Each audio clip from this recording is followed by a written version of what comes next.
Hello, everybody. I'm so sorry. I think I somehow started a different meeting up. Why can't I That's hear? that's interesting. I'm not really sure what happened there. Good evening, Alana. Hi. I was like, where is everybody? And I was somehow in a different meeting. Well, I see two of you. I know. Well, because I I looked on my phone and I was like, am I in a wrong meeting? And I think that's what happened. I'm not sure what I was doing.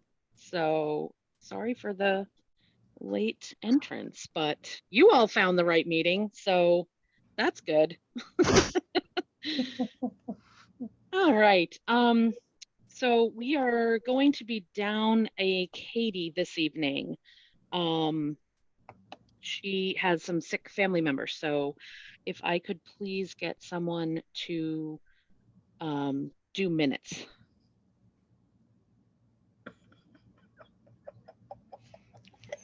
Anyone? Not me. Not me. If no one else will do it, I'll do it. But I'm finishing my dinner, so I'm Okay, moving quiet. you can start. You can finish your dinner. First of all, let me officially call the meeting to order. It is now 7:04. This is the meeting of the Maynard Finance Committee, and I need to let everyone know that this meeting is being recorded, so please take care not to screen share anything that you do not want captured by the recording, and also that all votes this evening will be taken by a roll call vote, and I need to be sure that all members on the committee who are present can participate remotely. So I will start with Khadija. You're my first window. Just say you can hear us. Who? You, sorry, Khadija. Oh, yes. Yeah, there Yes. we go. And Ken, Yes. Peter, Yes. Kevin, Yes. Jillian. Yes. Okay, excellent. So, first thing on our agenda this evening is to go through three town meeting articles that we did not vote on last time.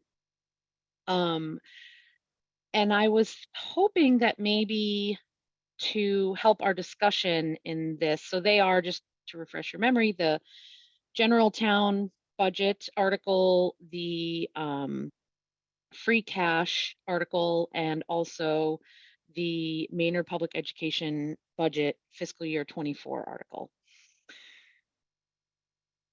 And I was assuming that, and those that are in the budget subcommittee, please let me know, but I was assuming that there was some discussion in that meeting with regards to these, or maybe some discussion that might, if you could fill us in, might help us before we do the voting for recommending these.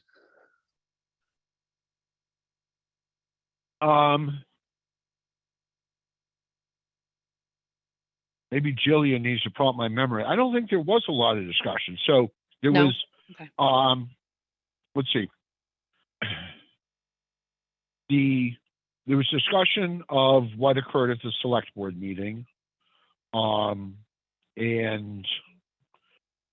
I think Natasha had raised, a little bit. She thought there was more consensus around the idea of giving them the 257 or whatever the excess Right. circuit breaker funds were. And there wasn't consensus on the select board, and they just did the 87 or something. And, Right. The select board went through and said, no, there wasn't consensus. And I think the 87 is meant to get them up to 3%, which is what they had, at some point been told in the fall, or so the select board, felt some need to get them back to the 3%. But beyond that,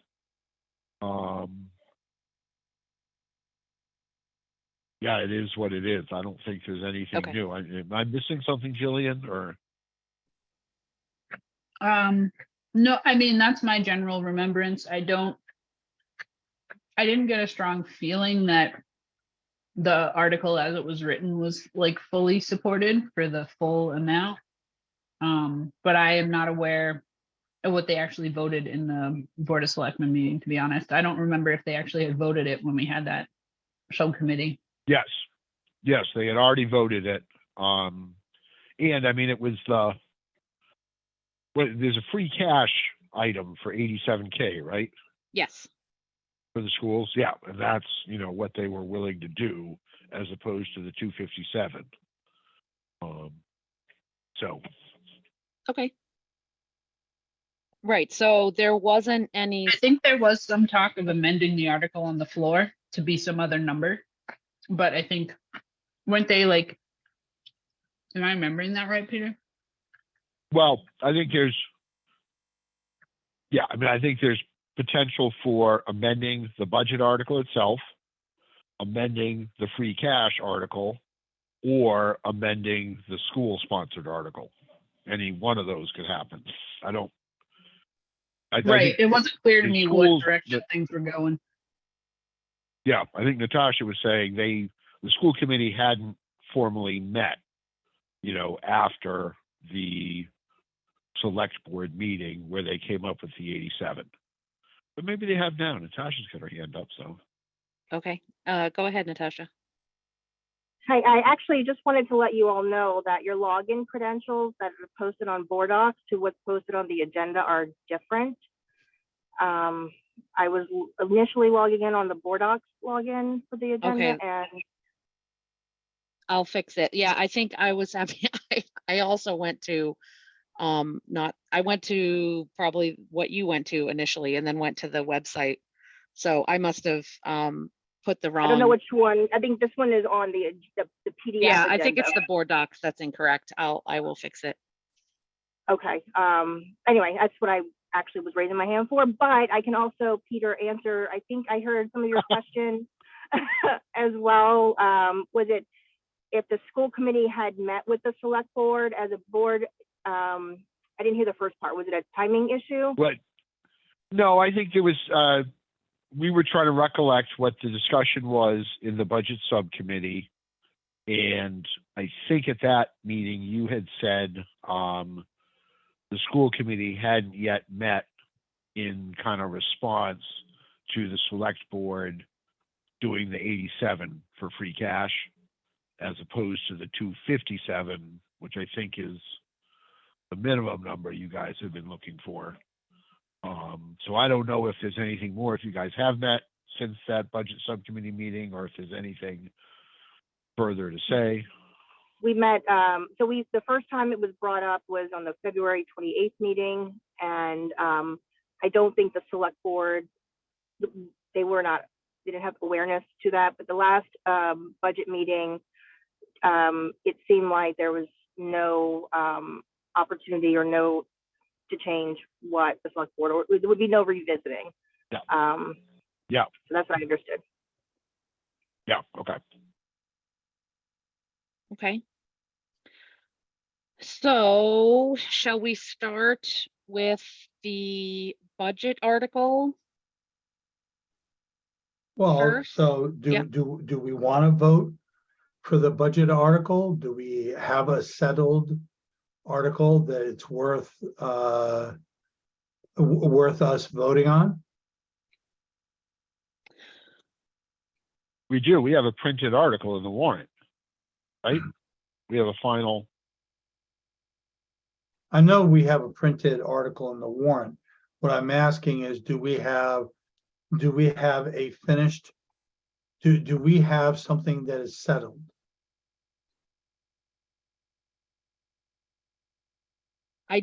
Don't believe that anything at this point will be changed until the floor, if it is, till the floor of town meeting.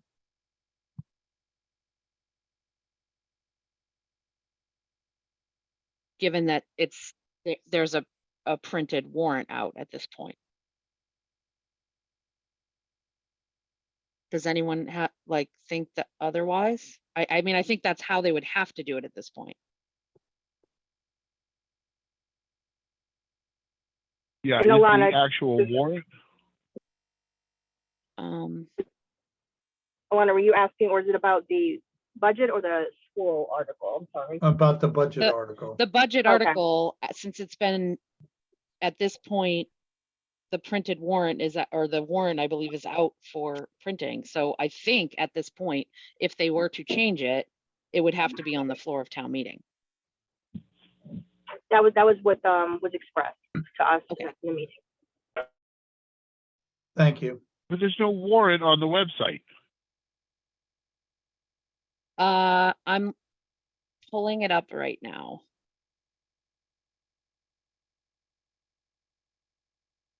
Yes, there is now a warrant on the website. If you go to townofmaynard.gov and then, how did I get here? In the government tab on the top, there's town meetings to the right, and then annual town meeting, May 15th, and then the warrant is there.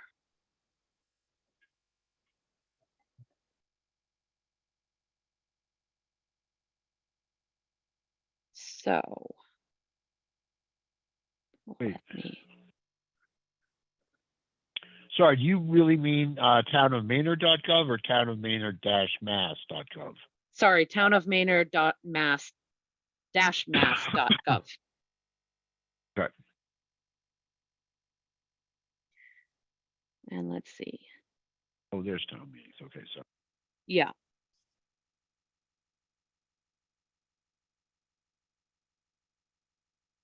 So the budget is Article 6. right. So it is so with that information, it's my understanding that we need to vote on what is in the printed warrant to go into town meeting, and then should something change on the floor, we would then proceed from there with a vote, a discussion and a vote on the change. Yeah, I mean, we should talk about that at some point. Okay. I mean, we never used to vote on amended articles, and I think it's somewhat ridiculous to Oh, think you that, mean on the we're floor? gonna- Yeah. Oh, okay. I mean, That's yeah. I don't know. That came up at a town meeting I wasn't at. okay. I would have objected, but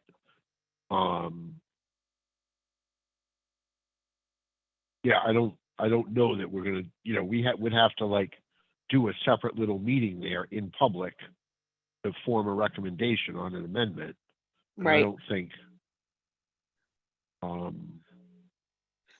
that makes sense. Let But, me, yeah. I can put in an ask to the town moderator if he would ask that of us even. Well, so we have been asked, I think the idea of doing a recommendation, I think in some cases, with a simple article, may not be, if there was a germane change and we could make a quick decision without research on what the impact of that would be, then I certainly think that we could decide to do that. But I think Peter, is probably right that there are many changes that we would not be able to, we would not have the information to be able to put together a recommendation. Yeah, that makes sense. Certainly in a timely fashion. Would definitely belabor the process.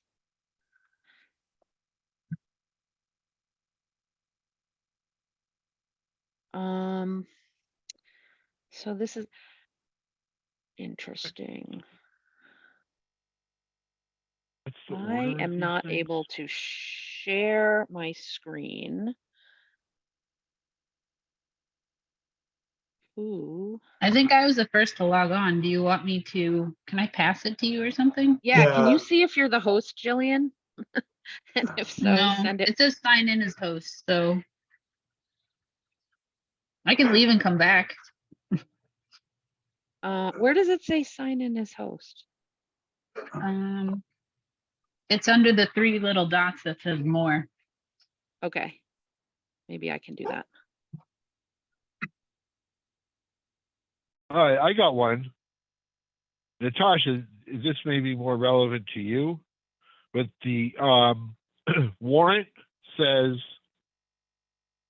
that the article for the town budget, Article 6, has to pass by majority, but that the article for the school, for the Maynard Public Education budget, sponsored by the school department, or I think there should be school, or school committee, it says, yeah, sorry, has to pass by 2/3.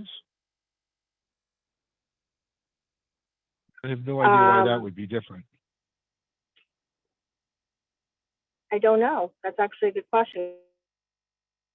I believe it has to do with the amount of money when it's like, I think the budget might have its own. I'm trying to remember, because I know we've talked about this in other meetings about the town meeting. When it's 2/3 versus it, but that's another question I can ask the town moderator. I'm sure there's some threshold or some reason for that. So Lana, do you see how to sign Yeah. in? No, I'm not getting the. So if you click on participants. Yep. And you look at the bottom, there's the three dots. You click on there, it says claim host, so click on that. Okay, And then it will then click on sign in to claim host. got it. Thank you so much.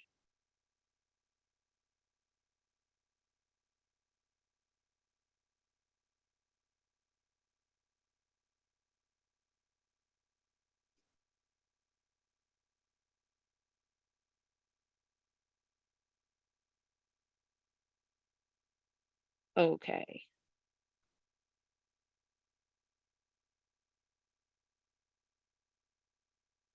So I signed in. It seemed to work, but it still doesn't want me to share my screen. So I'm guessing that's in a permission thing.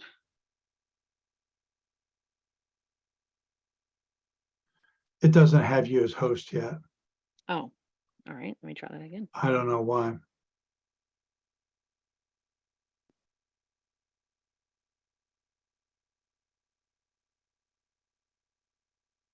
The only thing I could Can you think of is for you to, if it doesn't work here, is Yeah. maybe leaving the meeting and coming back in, signing in before you click on the link. You have the sign in Okay. for, Yeah, yeah. yeah, so I would sign in first and then click on the Zoom link. Okay. That's not gonna work here, then I will do that. Just don't click end meeting. If that's, Right. Right. do you have end meeting or leave? In the lower right? The red Well, button, it said returned. I have leave. okay. Okay. I will be, hold on, please. See if I can make this work.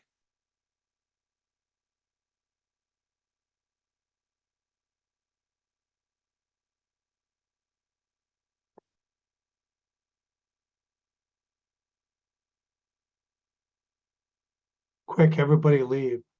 Then when she comes back, nobody will be here. Then sign back in.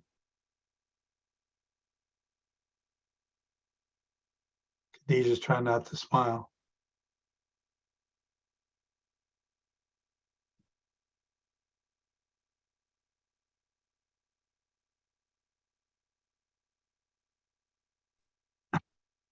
Not sure it asked me to sign in. You're assigned as town of Maynard, but you're Yeah. still not host. So you would think that would make me the. Oh, this is fun. Well, I did I'm good, gonna guys. leave and come back because I was the first one to sign on. So Okay. I'll do. Let me see if I can ask to.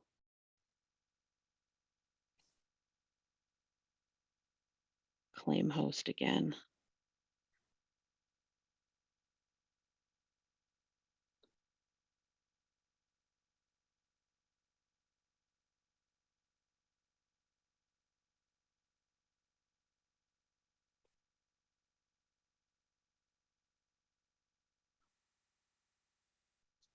Says return to meeting. Like it looks like it lets me do it and then it doesn't. Well, that is awkward, y'all. I did pretty good. I got 2 years through almost Well, without having an issue with messing up the Zoom links. I have a thing that says enter key. Do you have a key for the meeting to be host? you have to sign in and use the, Right. Oh, So now is no one host? Or is it still no, Jill? no one. yeah, is there's no hosting. host at all. Interesting. Well, it's not a it's just that we can't look at the same things together on the screen. Which, oh, that's going to be an issue for the talking about our presentation though. Now, if you send out the presentation, you could Right. send out a link to the warrant and you could send out the presentation. Okay. Alana, I wonder Yep. on the other, if you're hosting that other meeting, because when I joined that other one, Uh-huh. it was recording, Right. even though I was the only one there. So I wonder if maybe end that meeting, if that one, I think I did when I left. when I went in there, it let me in. And so I'm Okay. wondering if you might still be hosting that one, and That's a good point. That's a good point. because I don't think you can host two at the same time.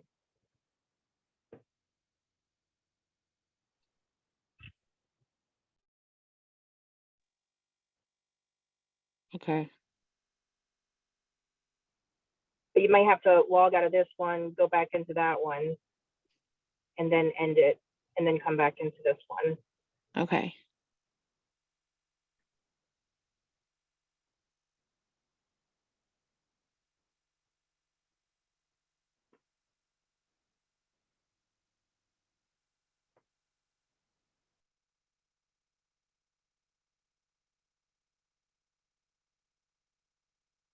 All right, let me try asking.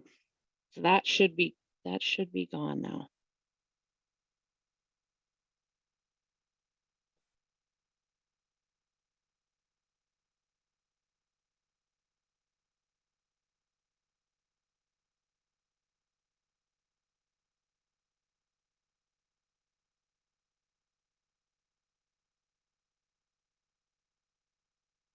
Hmm.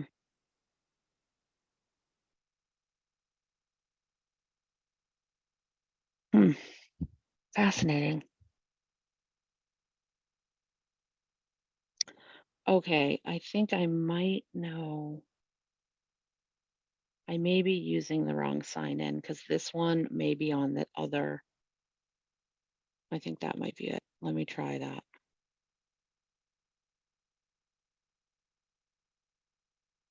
And if that's not it, then I don't really know.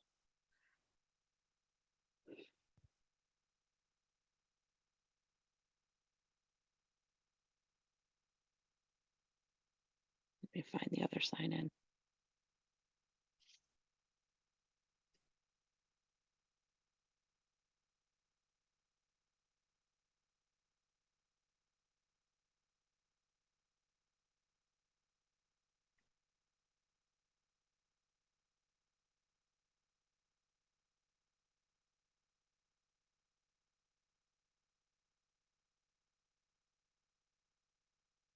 All right, let me try this other sign in.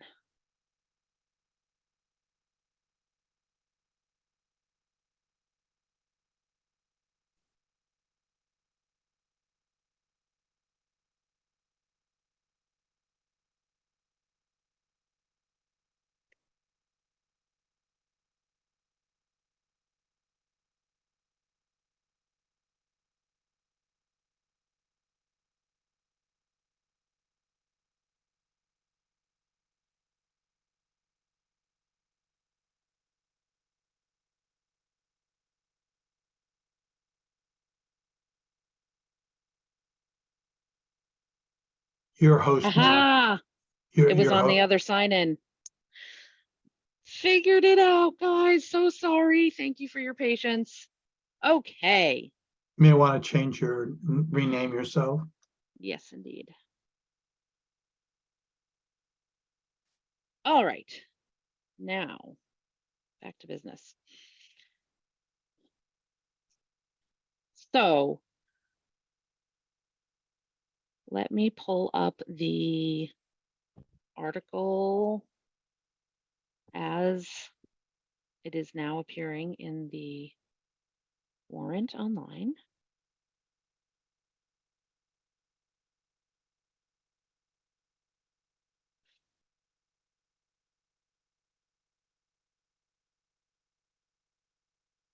There we go.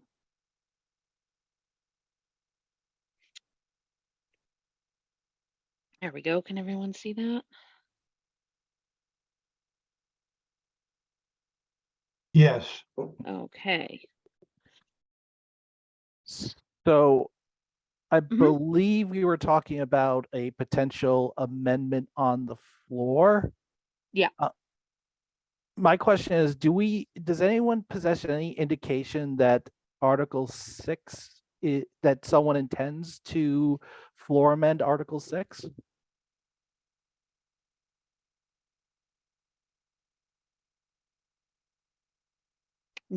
Not at this time. I do not think so. All right, but we are concerned about a possible floor amendment to the free cash or a possible floor amendment to the petition forwarded by the advocated for by the school committee, correct? Yes, I believe if a floor amendment was going to occur, it's more likely to occur on one of those two articles. All right. And I believe before we kind of got sidetracked by the technical issues, we were talking about our concerns of having to deliberate a potential floor amendment. Yeah. And my thought on the matter is I think we could actually avoid that scenario by having us, the finance committee, actually advance an amendment on one of these articles. I would consider advancing an amendment on the free cash. And we could possibly get ahead of all this because we could deliberate the amendment we would advance beforehand. But I strongly suspect that with these articles going to town meeting, if we don't get ahead of it and put forward what we think the best solution will be, someone else is going to do that, or that we'll have to face a contentious town meeting regarding the school system petition. I think both this free cash and the school committee's article is going to be a contentious one with the potential for a lot of discussion plus amendments. And I think by taking a look at the free cash, I think we as a committee could put forward a somewhat of a compromise amendment to the free cash that satisfies most of all of our government bodies' needs, including our own. Because the last thing I want to do is go into town meeting and have a contentious long town meeting. I think that's going to turn off voters because it'll probably, there'll be a lot of discussion back and forth and it will drag town meeting out for hours. What I rather do is to, again, put forward an amendment to the free cash that kind of makes all parties somewhat happy, not getting everything they want, but at least, kind of calms the temperature. I'm not 100% sure. Maybe Peter has more knowledge on this in terms of the finance committee. I feel like that's not our place.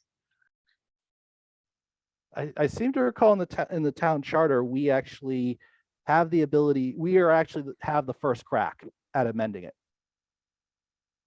I think it's the school, it's the board of select people select people's budget first. They take the first crack at the budget. Isn't that how it's set up? Well, the charter is set up that the budget article is proposed by the select board. But what about the Yeah, I amendment? mean, What about the amendment? I see. well, amendments, so any individual town meeting member is free to offer an amendment. I'm not sure there's a process by which a committee would offer an amendment. In fact, I'm guessing that the moderator would say, no, if, an individual wants to do it, that's fine, but there isn't really a role for a committee to do it. Maybe if the select board were trying to amend their own article, that might work. I don't know. Do you have some proposal, Kevin? I do. I have to say, my first reaction is I'm against that. I might consider it if it were an individual doing it. If we could talk about it before it gets there. I'm not. Yeah. Anyway, my initial thought. So let me just say, from a holistic perspective, I think the free cash is probably the path of least conflict. That being said, I also have concerns about the free cash article itself, in that it goes against the financial policy manual, in that it's using free cash to pay for operating expenses instead of putting them into stabilization funds, which was what I would propose to do, is to put operating expenses into stabilization accounts and to rejigger some of how we are allocating different stabilization funds to kind of address some of the school committee's concerns. I actually have a spreadsheet that kind of amends a proposed amendment to free cash. If I could share my screen, Alana, is that okay? Hold on one second though. All right. Should we do one at a time? And it because that's the free cash, so that's not going to affect Article 6, correct? I think the issues of discussion, in that we're talking about the school budget and trying to amend this. So we have Article 6, which is just a straight budget. We have the school committee article, which amends the budget. And then we have the free cash, which the school committee said that, hey, if we could recover the full amount of the special education circuit breaker funds for them, they'd be willing to withdraw their article. They would be satisfied. That's my recollection. Correct me if I'm wrong, Natasha, but I recall from last meeting, last meeting. Yeah. That were we able to rejigger this free cash so we could get them the special education circuit breaker, they would be satisfied, and we wouldn't even have to have the contentious discussion regarding the school committee budget. Okay. So I think they all tie together. All right. I'm gonna go. I see Jillian's hand up, and then I see you too, Mike. Hold on one second. Jillian, did you have something? Yeah, I had a question. In the comments for the school budget article, it said something to the effect of there would be some sort of proposed appendix, of how the budget, you could make whatever that money up was. Is that something that was actually written out? I didn't actually see it and I missed it. If the school committee is already proposing something, I don't see why we would have to propose something. You know what I mean? But I just haven't seen it, so I don't know if it exists. Sorry, you're talking about the comment, the school committee may provide an updated FY24 operating budget presentation. I think that's more their standard. No, that's what's the word? Maybe I'm misremembering it, but I thought it said something like there would be an appendix. See attachment appendix A. The appendix is for. Right. No, that's in the regular operating budget. That's in the regular operating budget. Okay. Article 6. Got it. I'm mixing up articles. The school committee will also have a handout for town meeting that will include the the presentation for the budget that we've provided, and a message for the public who are attending. Okay. Mike, did you have something? Yes. Hi, Mike. Based Hi, upon- Mike. Mike, Based upon- hey, How you doing? Woo! Based upon what you're saying, the cleanest way, if you were going to do anything, would be free cash, because whatever you do, for instance, the suggestion, if you wanted to adjust, you'd have to adjust free cash. You could say, I want to increase school budget by 250, but you could take away different areas, because you have to be very specific how you want to adjust it. If you go to do an amendment to the budget itself and you say, okay, I want to adjust the budget, I want to increase school, you have to be very specific where you're taking it from. So that means on the floor, while you're there, you have to determine what areas you're going to take adjust the budget. Are you going to adjust general government? You have to be very specific. Right. Whereas if you go to free cash, you can do the same thing, but you have the opportunity to say, oh, I want to eliminate these 5 and adjust that. Okay. Right. So the cleanest way, if you were going to do it, that would be the cleanest way. If you do it via the budget, you're going to be there all night, because then you Yeah. have to figure out where you're taking that from in order to Right. do it. Whereas free cash, it's basically free cash to pay free cash. So it's a little That's cleaner. right. And what you're doing Right. is you can say, okay, I want to eliminate lines 1, 2, and 3. And I want to, instead, I want to give X amount of dollars to the school or whatever. I'm not saying that's what you should do. I'm just saying that's the mechanism. Yeah. To do it via this budget itself, it would be, I'll be honest with you, it would be almost like a disaster, because you'd have to literally go through every single department to figure out where you're cutting and why. To cut it Well, no, willy-nilly. you don't know. That's all we have to do is cut from a different line. We're passing an Yeah, 8-line which budget. line? Which line? Doesn't matter, whichever line we say. But the lines are only 8 lines in the budget. So or what are you 10 gonna do? lines, General whatever the government? budget You can cut general government. Where are you cutting it from? Yeah, we would have to specify that, but we don't have to get Exactly. further than that. That's not necessarily true. You would have to be specific. I think in terms of town All right, meeting. but I don't think that's what we're talking about anyway, Yeah. so. Yeah, Yeah, I let's move on. agree. I don't think we're necessarily talking about touching Article 6, the Okay. general fund budget. Okay, so sorry. So getting back to Cavan. So do we want to, before further discussion on the Article 6 on the budget article, do we want to keep discussing sort of the whole scenario and then go back and so like move forward with Cavan's proposal and talk about that a bit and then go back to Article 6 and voting type discussion. I'm happy to go with Cavan's thing first. I mean, Okay, I'm only one. Cavan, can you share now? I think Yes, one second. okay. 1 second while I get this up. Okay.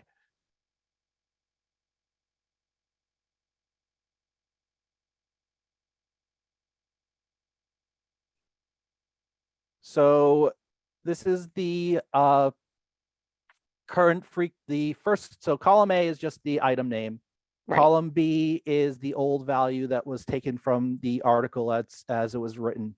The new value is what I'm proposing, and I also, which is column C, and then column D is the variance. So what I'm proposing to do is a couple things. The first thing is to zero out the money going to operating expenses, personal contracts, and school district operations. And then move that money. The most straightforward way to see how the money is moving is I'm moving personal contracts. So we could also say general stabilization is going to start from 0 as well. But I'm moving from personal contracts, moving that money up to general stabilization fund. The reason I'm doing that is because it will achieve the same purpose that Greg is trying to seek out, i.e. to hedge against the possibility of a higher than expected new contract cost from his negotiations. But I felt like that would be more appropriate as a stabilization than trying to pay for operating expenses out of free cash. So Okay. I'm taking general stabilization, starts at 0. But then I'm taking personal contracts and I'm moving that money to general stabilization. So the net effect on general stabilization is subtracting out $35,000. Mhm.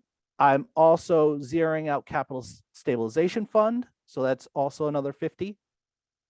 And then this 50, this 35, this 65, and the money the select board is proposing for the school district operations, I'm all moving into the special education stabilization fund.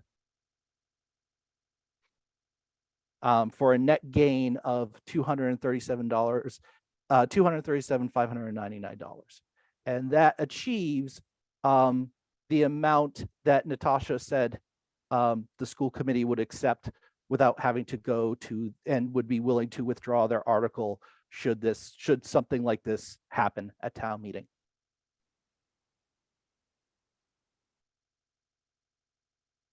So this represents what I believe to be the path that results in the least contentious, shortest running town meeting that I think will not give everyone everything they want, but it will give people something, and it will be a benefit to our town meeting voters because we won't have this contentious 4-hour discussion of just how much money the schools deserve.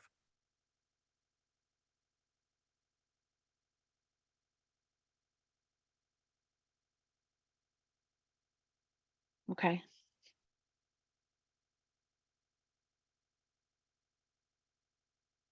And another note, again, the special education stabilization fund is a stabilization fund. So this will not have, because we're just moving, in fact, this will have an improvement on our bond rating because we're putting more money into stabilization funds versus operating expenses. So this is also a net positive for our bond rating. Slight. Are we I'm certain not sure all the stabilizations count the same. That's a good question.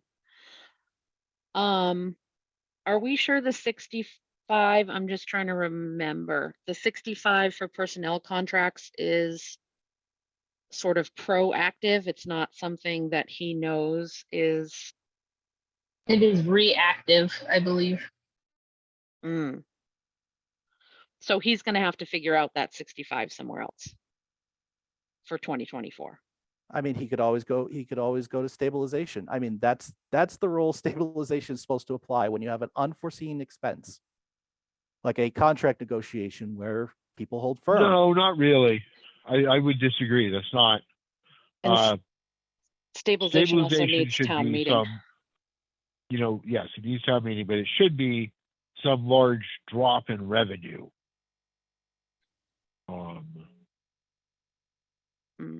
Or unforeseen expenses. I mean, why should it be restricted just to a unforeseen drop in revenue? Because that's generally the way it's operated. It's when they do 9C cuts or do there's some big cut to state aid, or if they I don't know, passed Proposition 1% instead of 2.5%, and all of a sudden we're really screwed. But you're right. It's certainly a possibility. We would have to do something at town meeting in the fall to take the money out. Stabilization. But this would also be in line with our financial policy manual. I think, we've been a stickler for that for so long, and then suddenly we're starting to throw it out. I think it's better to stick to our established processes. And I think if, this is just my personal take, but I think if the bond rating agency were to see that we're going against our financial policy manual, they might have some questions. So this is, I think this proposed free cash allocation is much more in line with our financial policy manual than it was previously. So I gotta say, I'm not sure that it is in keeping with the policy.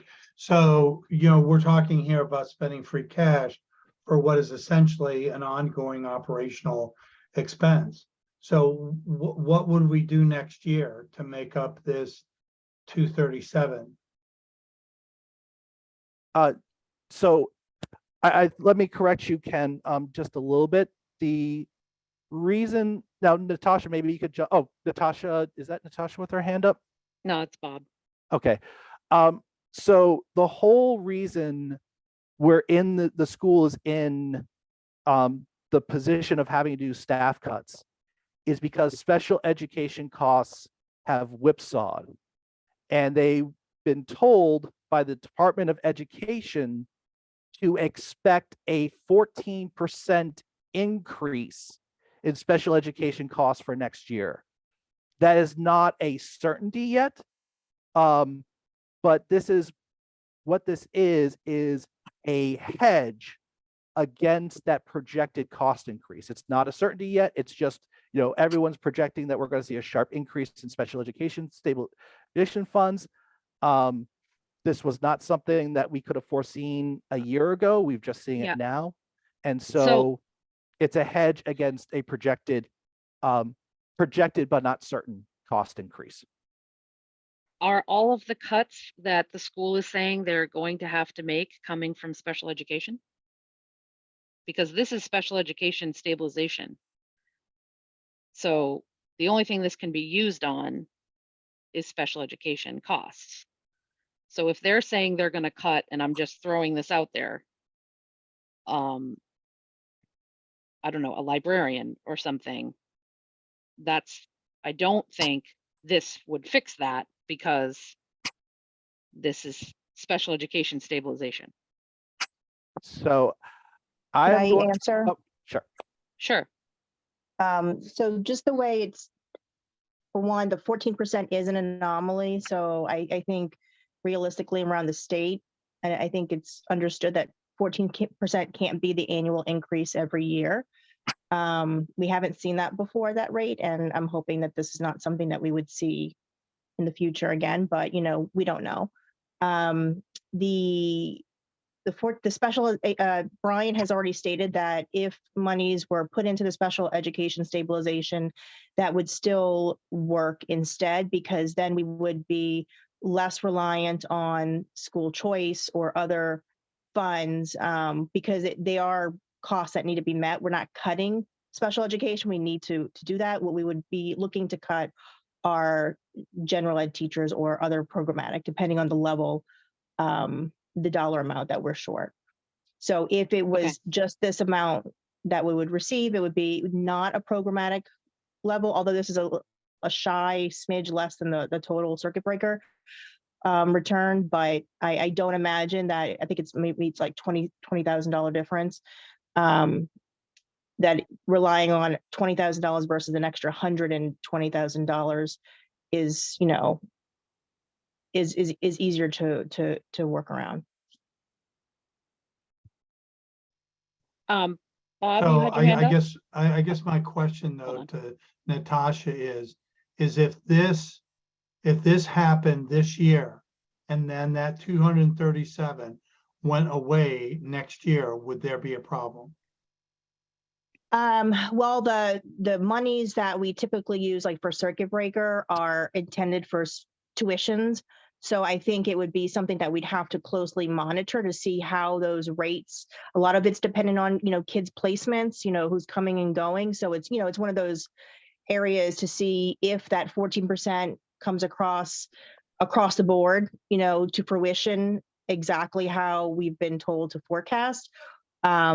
If it doesn't, then that's great. That'll inform, maybe less for FY25. And if it's in the stabilization account, whatever is not used, then it can be intended to be used for the subsequent year for that purpose. So I think that, I don't know if that answers your question, Ken, a little bit. I mean, I think it does. You're essentially saying, yes, if we got this 237,000 this year and then got zero of this next year, we'd be okay. I think we would be better. I think FY25 has its own set of challenges that we will need to talk about. So it will allow us to focus on those things, such as teachers union contract and losing PEG access funding, which will be, I think, on their own hard things to overcome versus the tuition for special education and those things. Well, so part of the case that you've been making is that there's a $500,000 more or less shortfall. Yes, there is. Okay. So the 237 that goes in this year gets you about halfway recovered to that. But Right. then you're not going to get it next year. So you know, now you're building on that $500,000 shortfall. That becomes the new, you know, the new baseline, just And like the- it does You know, every and that's year. it is true, because what the concern is that we would be relying with this, or with less money either way, we would have to rely on, again, more school choice. We would be still laying off staff, not to the extent, but there would be layoffs that would incur. And so I think when it comes to, again, relying on, I would say, like a reserve fund, when you call school choice, that's not a good path either, that we're pushing more towards that, because that's our only, I would say, a fund that's applicable to many areas, and the income that's coming into school choice is not as extensive as it used to be. So expanding that use isn't, you know, not ideal for a lot of people either, because it's risk. So I mean, there's a lot of variables that could, yes, we could be facing another next year, depending on what they come in. I'm looking at FY24 right now, because I think that this is the immediate, and we have so many unknowns for FY25. Again, the contract for PEG access, that's $180,000 on its own that expires in December. So, you know, that would have to be absorbed into the operating budget at some point, or somebody's budget. And that's an FY25 impact for certain. So I don't have I wish I had my globe to tell like where we would land, but I do. Yes, the risk is, to your point, Ken, that could be true, is that we're digging ourselves in a hole. But I think we are, by not doing anything, next year FY25 would still be in a large hole, because then we need to overcome some of these other, we don't have any money put aside for special education. Or Natasha, 50 just does. a quick question. The Special Education Stabilization Fund, how do monies come out of that? What's the protocol? So the mechanism that we've learned would be a vote for the school, by the school committee and the select board. So it would be, we haven't done it yet before, so this Okay. would be kind of a new business process, but based on the parties that would be involved, that seemed to be what we understood. And so it could be, you know, maybe towards the end of the year, you know, as we kind of see expenses or tuitions come in, you know, some type of transfer that, you know, we see at town meetings, Okay. as they're trying to expense things. Bob, I see your hand up. No, let you go ahead. Thanks. Couple quick things. One of the things is Kevin was talking about unexpected expenditures. Certainly, if it's truly unexpected, the first place one goes is supposed to be the FinCom reserve fund, right? And I don't know whether that's totally spent, and I realize it's for a fiscal year. So, you know, if what we're talking about happens after June, then you'd have to talk about then. But if there's monies available there, that's one avenue to deal with truly unexpected expenditures. Mhm. And the only other thing I would mention is that this is, as far as I know, been voted on and approved by the select board. And I was wondering if there's any opportunity prior to town meeting to make sure that they're aware of if you were to do an amendment and would approve this, because of the questions that were asked about, especially the personnel contracts. Mm-hmm. And if we really talked about, you know, if we're a following policy, then taking away from capital stabilization, I must say, would also be, you know, going against what policy is when you deal with free cash. That's all I had to say. Yep. Well, I think there are some outstanding questions. with regards to amending something on the floor, if it were, would it come from an individual? And I can certainly ask about the personnel contracts. I can ask Greg that, so we can get some clarification.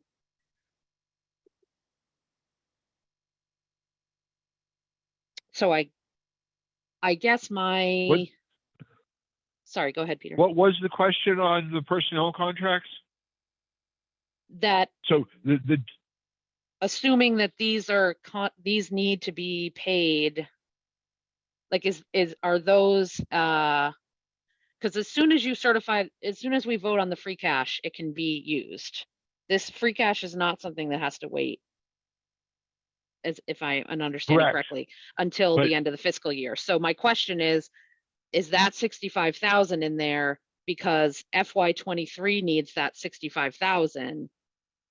Or is it we think FY24 needs, it would have It's to be FY24. FY23. You It's- think that's, No, it's so my understanding, and I'm pretty sure I'm right, is that okay, Greg's budget did not include increases in FY24 for Okay. contracts that he knows are going to come up. That he's funding that through this free cash. So this 65 that's there is for FY24. But would have to be made up from some other part of the budget, right? If we cut it, yes. Yeah. right.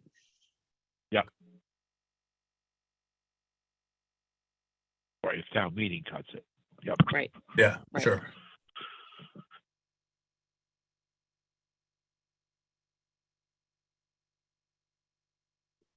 Okay, so again, moving Well- forward, I think what we need to do is we have to get our recommendation for the, the free cash that is in the warrant, that article. And then maybe we can get some clarification for our next meeting on the procedure for putting forward and on the floor. And if that would come from an individual, and if there were an individual on FinCom who wanted to put that forward as an individual, and then we can have a little more discussion. Well, we know that that's allowed. Right.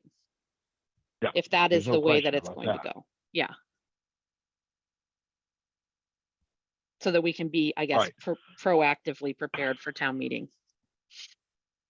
I would propose that Kevin should send this spreadsheet around. I would not want to vote on a recommendation on this tonight, and I'm not sure I Right. want to vote on a recommendation on it, period. Right. But this, we certainly could talk about it at our May 8th meeting Mhm. after the public hearing. Again,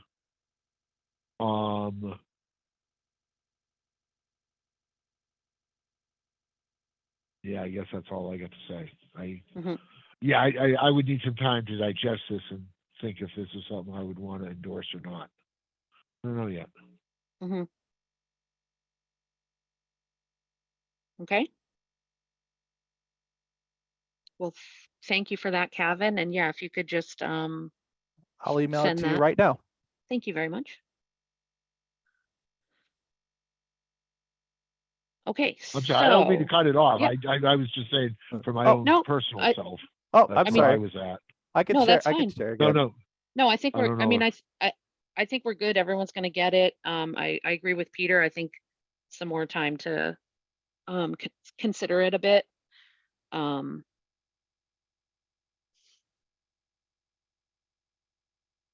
And then I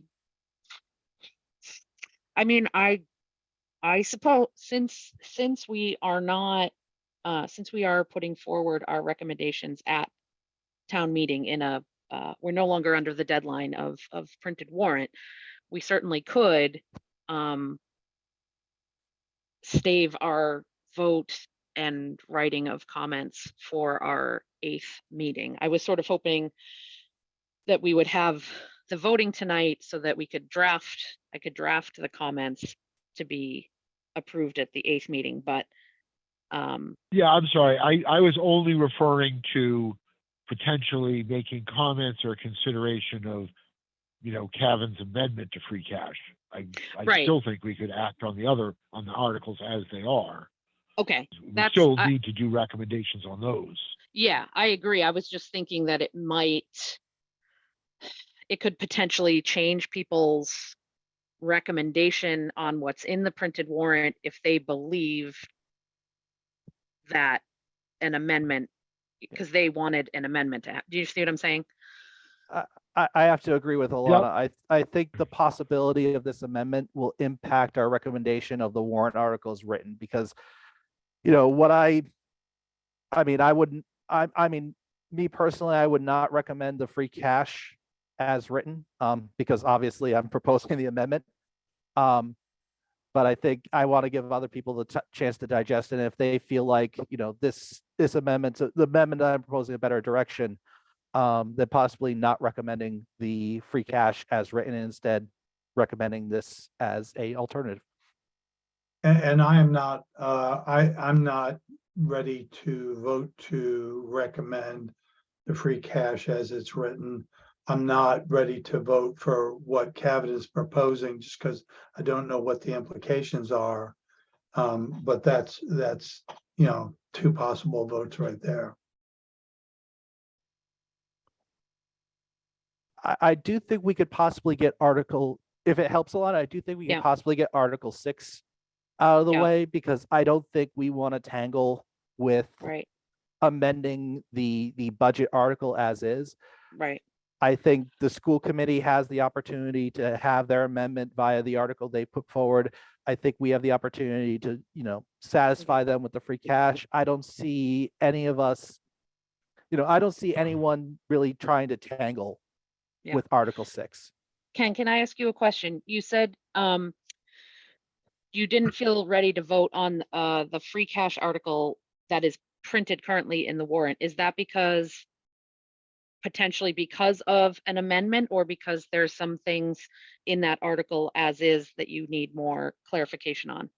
I'm not ready to vote to recommend, personally, as one Yeah. individual member, I'm not prepared to vote to recommend the general fund budget either. So I think, I think we, this one more year that we have underfunded the schools, and I'm not ready to do it. I'm not ready to unpack the town budget, but it's, so I'm not going to vote to recommend either one of them, quite frankly. Oh, okay. All right. Sorry, I think I misunderstood you, but okay, but you weren't suggesting that we don't do voting tonight. You were just saying that you would likely be a no vote. Am I understanding you correctly? So if we feel as though the warrant articles given to us are in Mhm. final form for town meeting, then I believe we need to vote to recommend or not recommend. Okay. In other words, if we feel as though they're final, one of our responsibilities is to vote a recommendation. Right. Okay. So if we feel as though they're in final form, then I'd say go ahead and put it up, somebody make a motion. Okay. I just wanted to make sure I understood you correctly.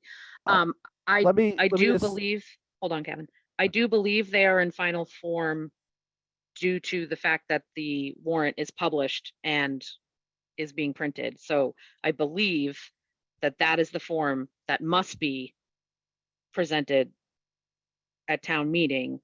It can be changed on the floor then, but in my mind, yes, we do need to vote on what we have at this Well, point. so if the Board of Selectmen came to us, if the select board came to us and said, we have decided we are not going to put forward and move a particular article, Mhm. and we are going to move a different article, Mhm. then, then we would certainly not have to vote on what's in the warrant if we know that it was being changed. You said that's not the case. As far as you know, these are in final form. So I say, Yeah. let's, Okay. let's make a recommendation or let somebody make a motion. Okay. I would move that we table the vote on the free cash to the next meeting. Okay.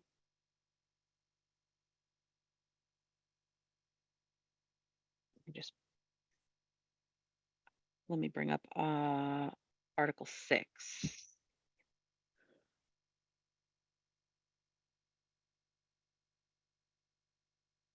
Well, a motion has been made to table the free cash article.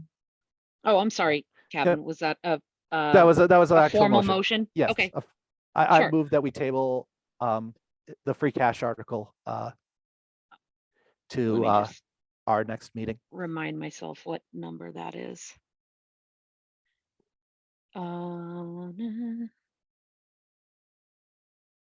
Okay, Four, Article I believe. 4. Yep, Article 4.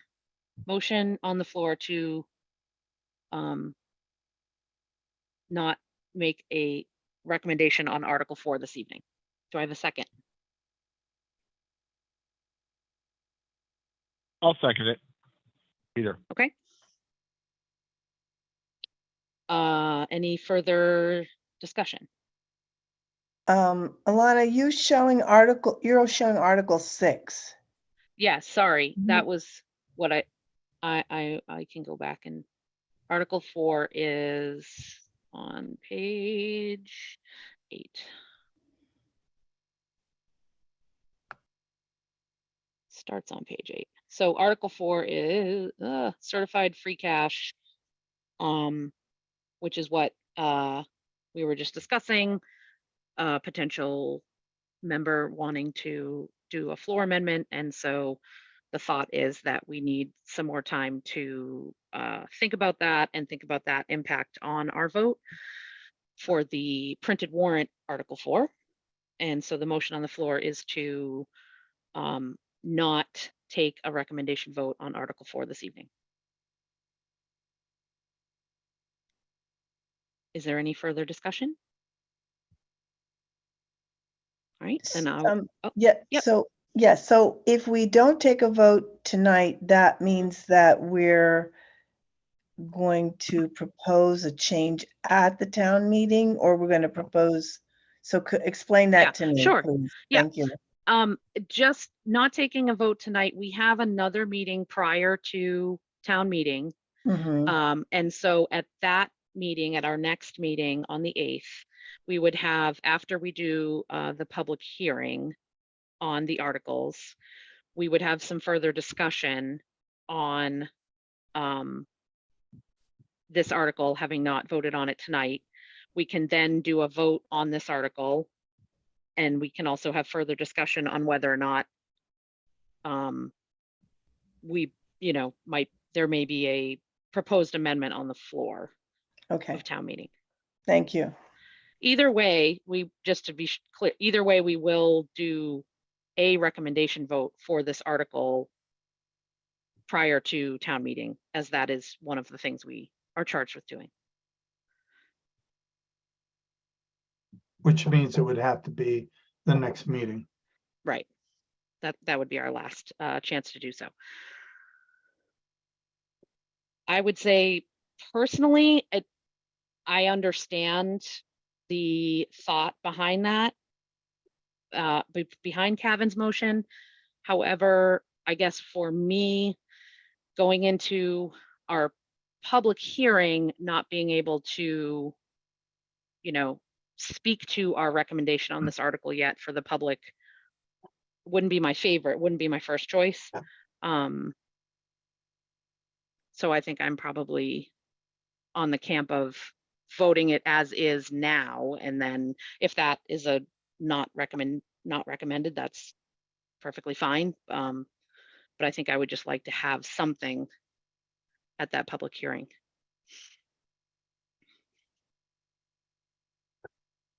Well, there's nothing to prevent the matter to bring forward for a vote before the public hearing. Okay, so Normally, we have the public Right. hearing first for obvious reasons. right, My point only is, you know, if the FinCom votes to table it to next meeting, hmm then, you know, I mean, I think my question, I guess I would say, is what information are we going to get between now and next one that would help us to decide on this?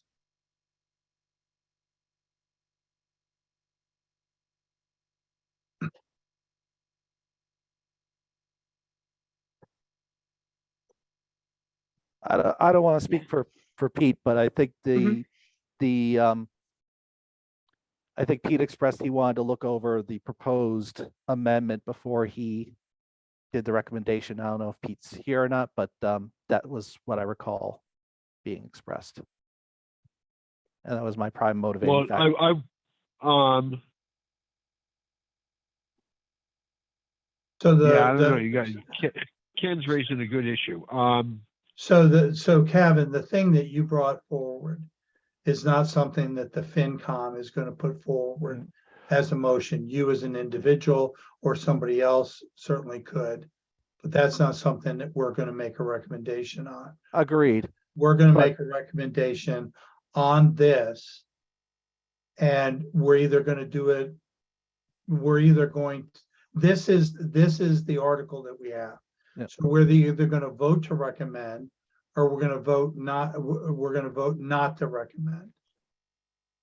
What I believe though is I think the possibility of having something better than this article will impact members' vote on whether to recommend this article or the possibility of having something better.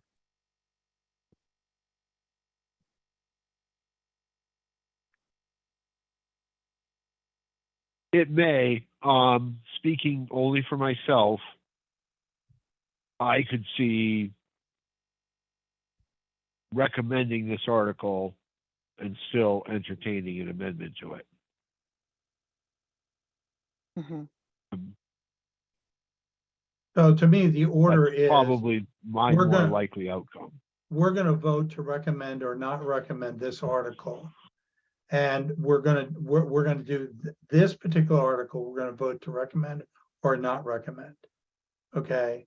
And then separately, we may make a recommendation, you know, and we may discuss and make a recommendation otherwise, but that's not something that we as a committee, you know, so I suppose we could sit there and say, we believe that capitalization, you know, capital stabilization ought to be zeroed out. General stabilization reduced, personal contracts zeroed out, and that money given to, you know, to the school. But that's not a motion we're going to be making. I see these as two separate things. Yes, So I agree. let me tell you, I can tell you how I'm going to vote. I am going to vote to not recommend Article 4 because I believe there's something better out there. And I think as it's written, this has flaws in it. One, it goes against the financial policy manual. Second, it does not adequately fund the Special Education Stabilization Fund. Third of which, most of those funds that should be going to special education funds came from the special education circuit breaker. And the only reason we have the benefit of those funds is because special education costs have whipsawed with a surplus during COVID and now a significant supply crunch. No, so I appreciate that, but that's not the matter before us right Yeah. now. The matter before this is the motion to table this to next week, which was seconded by Peter. And all I'm saying is as we decide whether to vote on it tonight or table it to next week, I'm asking a simple question: what is it that is going to make the difference between, you know, between our vote tonight and our vote next at our next meeting? not next week, but our next meeting. Right. And I don't know, I'm just opining that I don't know that there's any information that we're going to get, since the budget is already in final form and this is in final form. I don't know that we're going to get any clarification that is going to change our decision on how to recommend this particular thing. Okay. And so I would say we ought to vote on it tonight. That's fair enough. Just for point of information, Mhm. the warrant advertises the public hearing as starting at 7. So I think Right. it would be tricky to do our recommendation on May 8th before the public hearing. So, Yeah. so I think that the reason why we have to publish a time is that we cannot, well, so you can't start it any earlier than that. You could Correct. certainly start it a little later than that, but I guess that just points out one more reason to vote a recommendation tonight. In my view. Okay, so the motion on the floor is Yeah. to table the vote. Is there any further discussion? Yeah. Do we have any further discussion on that motion? Okay, so a yes vote is, just to clarify, a yes vote right now is to table and not vote on this recommendation this evening. And we would have to vote on it on the And- 8th. Correct. So I will do Well, a roll call. Sorry. Alana, can I have one more question? Yep, sure. If we vote to recommend tonight, there Mhm. is still the option at the all-town meeting to amend it. Is that correct? Yes, someone can put forward an amendment on the town meeting floor for this article. What we are not entirely aligned with or sure of is if, as the finance committee at that time, after the amendment is put forward, if we would then need to deliberate and put on the floor a recommendation for that. So the thought is that that may be too much to ask of us. Yeah. So I'm going to check in with the town moderator to be sure okay. that wouldn't, whether or not that would be something he would ask of us. Well, I think he could ask of us, and we could say, that we don't have enough information to do that. I think Peter's point is that Yeah. asking the FinCom to make a recommendation when we don't have enough Right. information is, probably not proper. Right. But before us right now, we have a motion to Mhm. table it. And a yes vote would table it, and a no vote would vote that down and allow another motion to go forward. Okay. All right, so I will do a roll call vote on the motion on the floor to table voting on Article 4 this evening. Peter, No. Ken, No, Khadijah, No. Kevin, Yes. Jillian,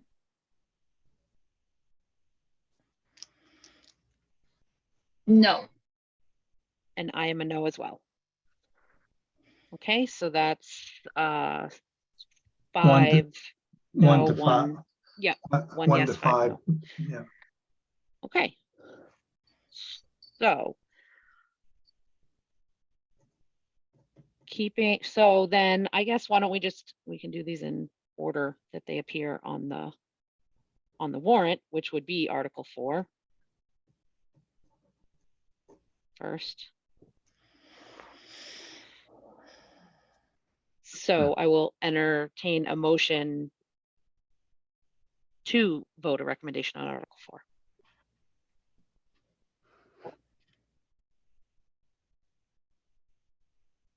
Do you want to do a straw poll first to see if the committee is, Which the one would sense of be the easier? committee?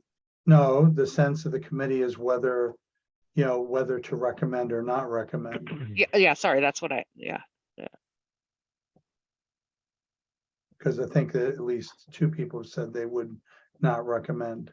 So it may be that I some don't know what I'm people doing there. are, I don't know if there's if there's Okay, a desire to put forward a motion to Right. recommend. I move to not recommend Article 4. okay. I'll second that. I would probably move to recommend Article 4. Are we doing a straw poll? Because it Yeah. sounded like there was a motion there. Oh, sorry. Are we straw polling or are we full on motioning, Kevin? I interpret the silence. I just interpret. So I guess I made a motion to not recommend. Okay. Formal motion. Okay. And Ken, you seconded? Correct. So motion has been made and seconded to not recommend Article 4. Is there any further discussion? Wait, Ken, can you elaborate a little bit more why you not recommend, or why do you want to not recommend this?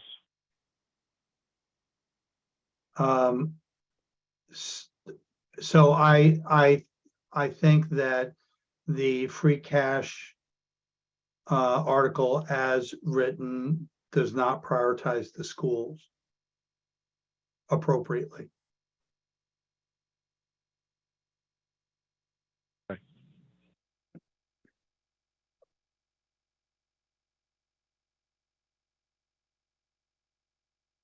Any further discussion or questions? Yeah, Khadija, go ahead.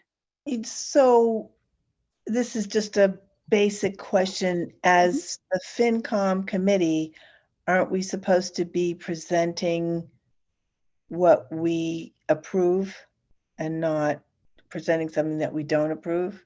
No, we would either recommend an article or not recommend an article. Yeah, the warrant as it is presented or owned by the select board. Oh, okay, I Yes. see.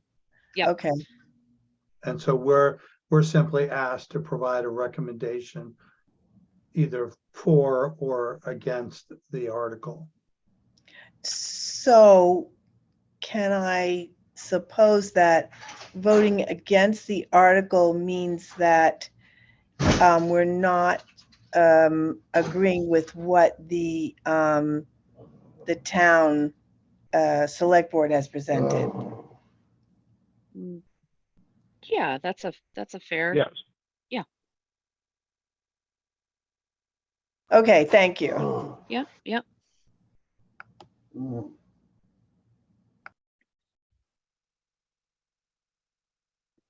Anyone else? Any other further discussion?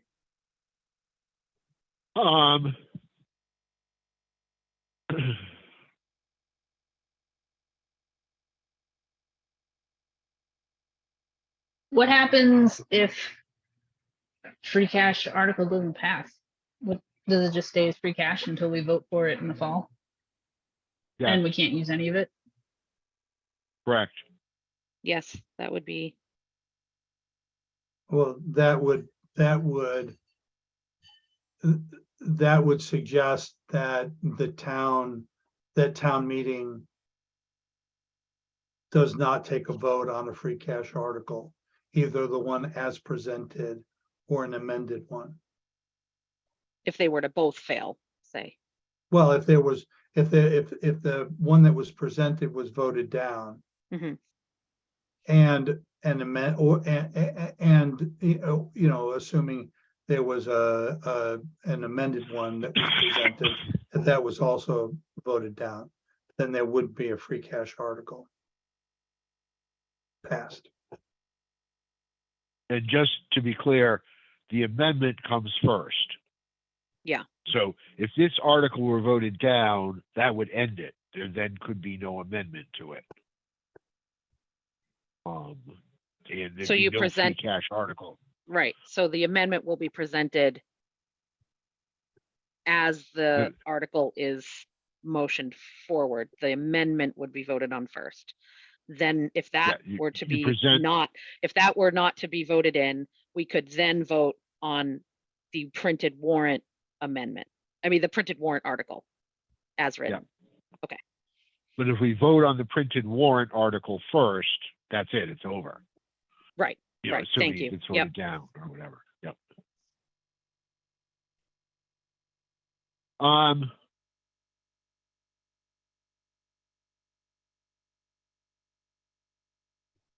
I don't know what's going to change for me between now and an hour from now, but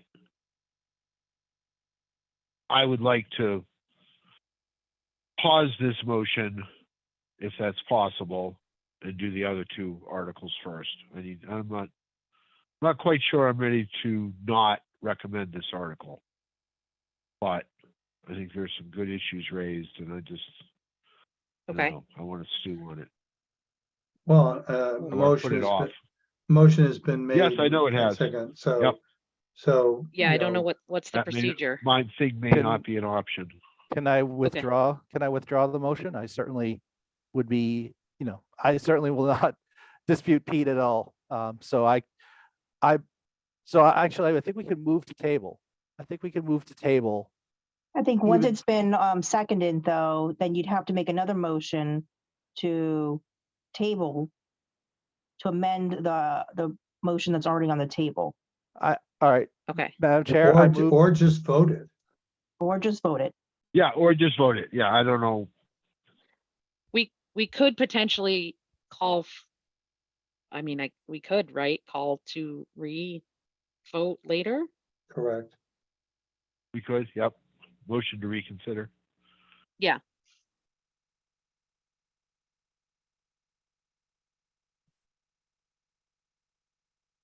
I mean, that sounds like the smoothest way, so long as we're, Yeah.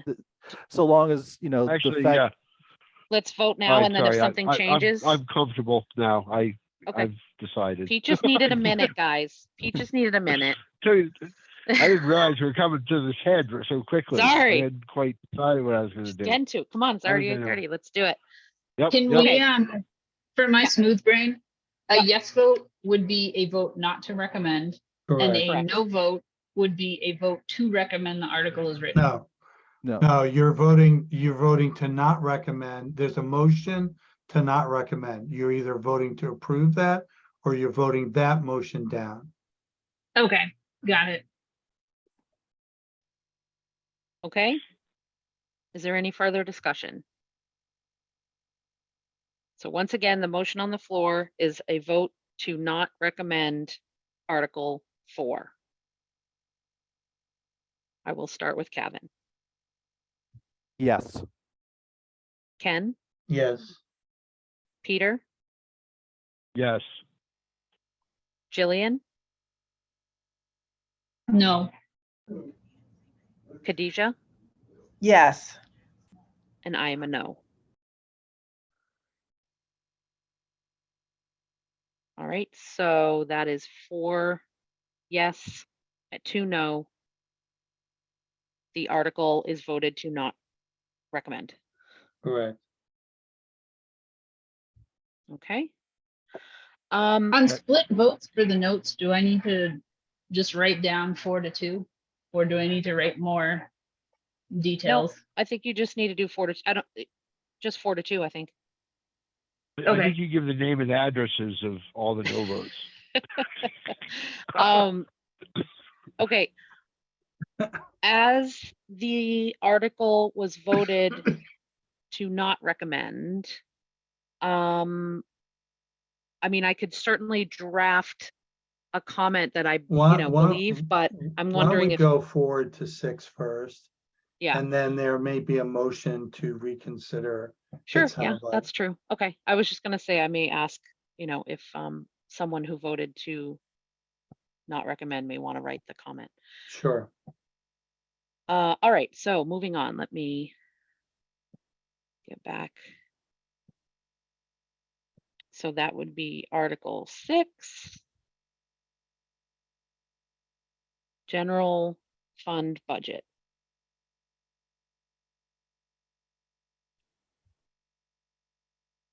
Do I have a motion on Article 6?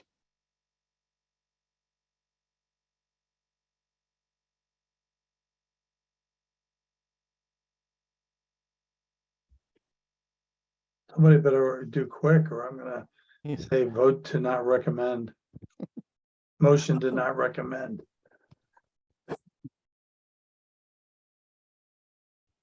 Is I'll that the sec- formal motion on the floor? No, it is not a formal Okay. motion. Okay. It was a threat to, Okay.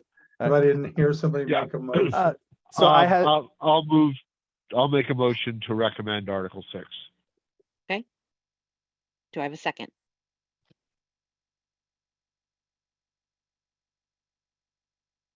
Jill, is it a second? Okay. Discussion? inquiry for Ken. Sure. So Ken, you mentioned before you were not inclined to recommend this budget. Could I ask why? What would you? Because this does not prioritize the school system appropriately. Okay.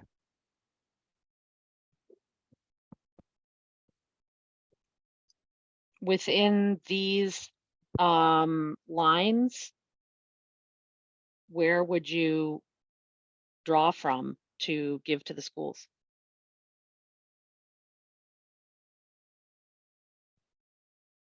Within those lines, Yeah.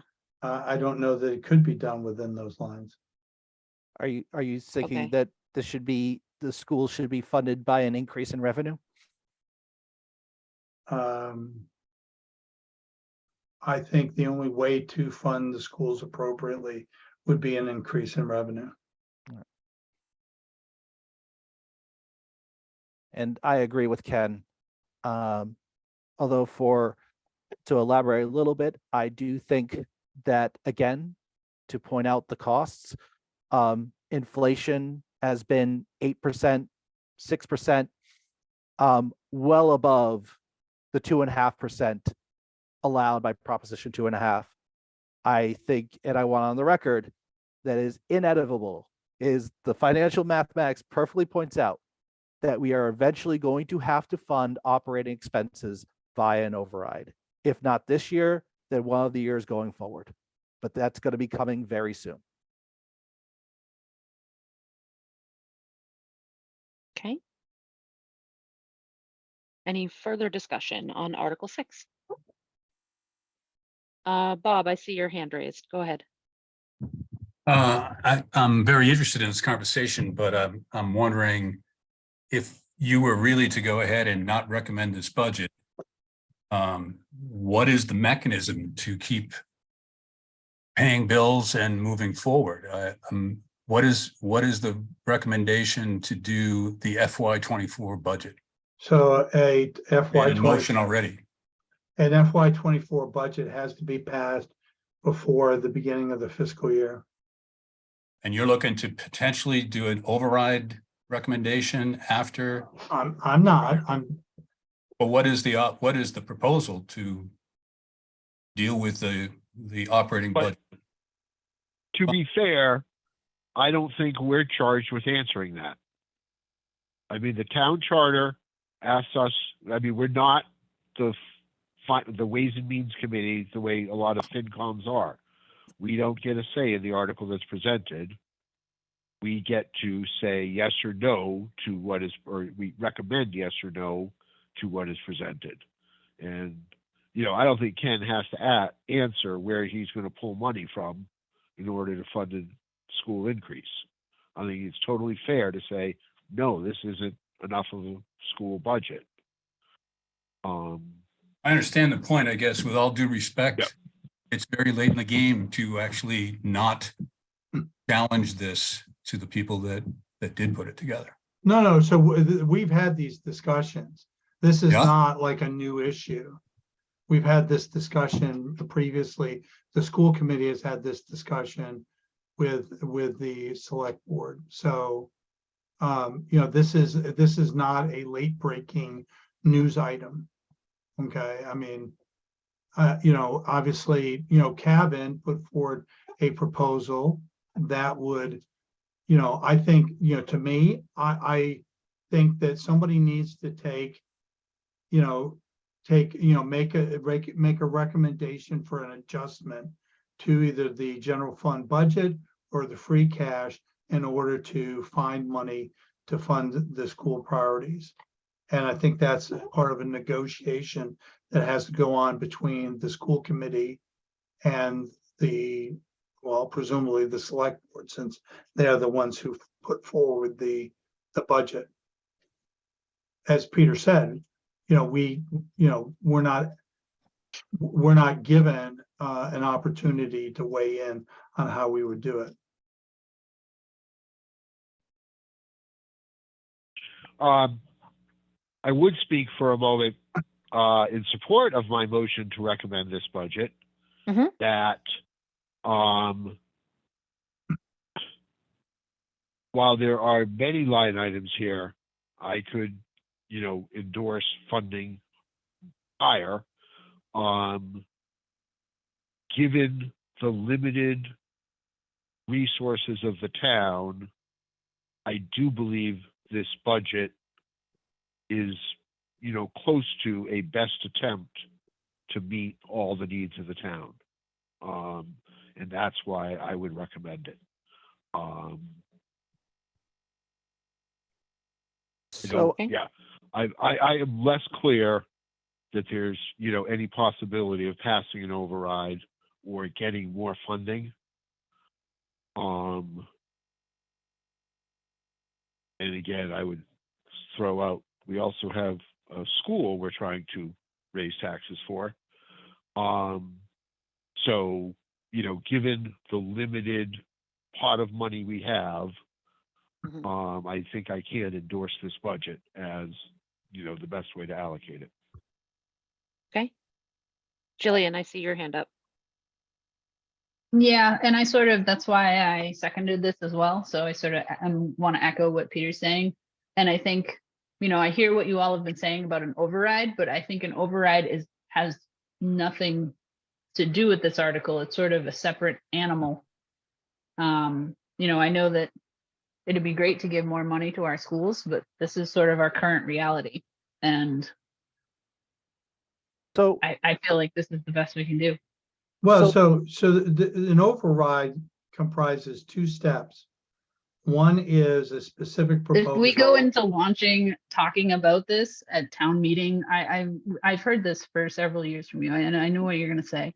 So Well, I understand a conversation is important, but I don't think voting down the overall budget is the way to go about it.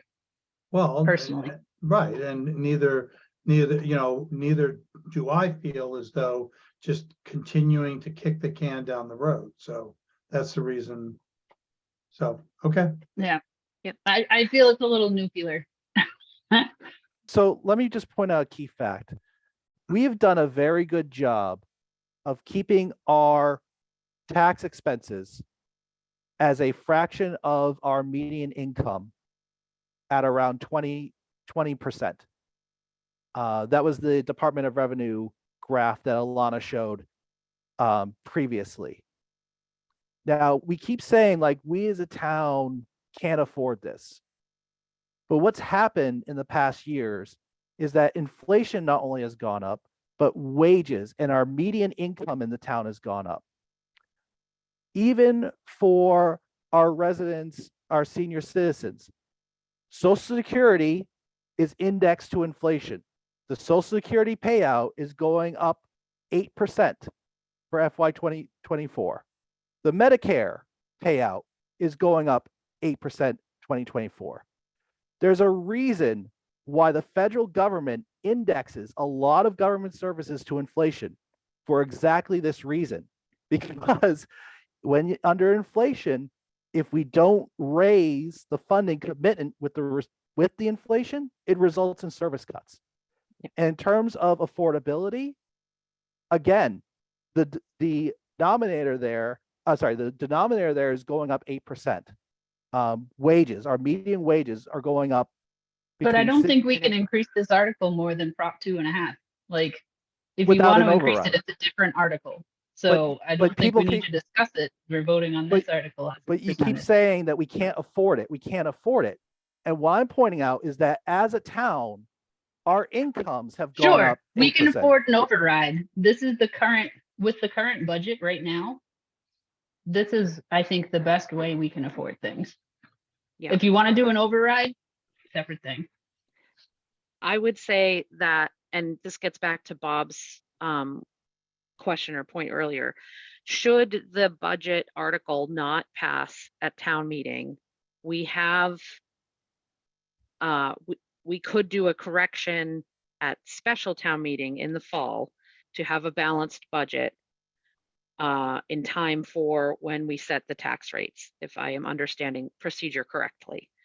My concern there would be, at that town meeting, we are planning to ask for a large debt exclusion for a new elementary school, which will be known how much that will increase single family taxpayer dollars at that time. And so a discussion to then also increase FY24's operational budget, you know, would be a challenge to have both of those asks on our taxpayers at that town meeting. My vote at this time would be to vote for Article 6, a recommendation for Article 6, and with the understanding that shortly after this town meeting, we are going to have a tri-board meeting. We are going to hopefully be talking about FY25 very quickly in the new fiscal year, and that we will see what we do moving forward to find the balance that we're all looking for. Natasha, I see your hand raised. Go ahead. Yes, you touched on it. I just wanted to, that if there's a vote procedural wise to not recommend, that doesn't change anything except for the fact that it gives the summer to discuss, you know, could be the free cash conversation or whatever that might be. Could be that there's more revenue anticipated with the from the state that hasn't been fully understood yet with the new administration. And it could just be that the budget is presented in a different way in the fall. So I just wanted to clarify, there's no action that needs to be decided right for July 1. I think that was something that was mentioned, and I think you touched on that just before the tax rates are set. And also, to be clear, special town meeting often does have budgetary changes. I mean, that's one of the reasons we call a special town meeting every year. So I fully anticipate there will be budgetary changes at special town meeting. I mean, in fact, in 2021, we had a special town meeting which cut the school budget. Yeah, it happens. Right.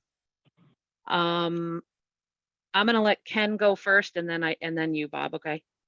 I think Bob Sure. had his hand up first. Oh, it doesn't No, I matter. know. You I was can just fin- going for FinCom Okay, members well, first. so I was just gonna point out the fact that our recommendation, if we were to vote to recommend not unanimously, or even vote to not recommend, it doesn't mean that town meeting voters couldn't consider our comments, consider our not unanimous recommendation, or even a vote to not recommend. They could still consider it and vote to pass the budget the way it is, based on Absolutely. what the, you know, the case that the select board puts forward. I think, you know, frankly, you know, I think it's about time that instead of just continuing to recommend unanimously and kick the can down the road, I think it's worth not having unanimous votes. And maybe somebody will ask the question, why wasn't this unanimous? Why was this not recommended? So that was the only thing I was going to say. I agree. Go ahead, Bob. You're on mute. One thing, yeah. I guess I really am very concerned about the conversation about affordability. And I'm not disputing any one particular statement that's been made, but if we're really going to try to make our judgments based on, you know, the schools getting a lot more because it's affordable, there's a lot of people that would argue, number one, that there are other priorities that we need to consider. Number two, the actual numbers you quoted, Kevin, about, percentage of income of the 13 surrounding communities, it's in the presentation that I hope we get to at some point, but it's in the appendix, I'll admit.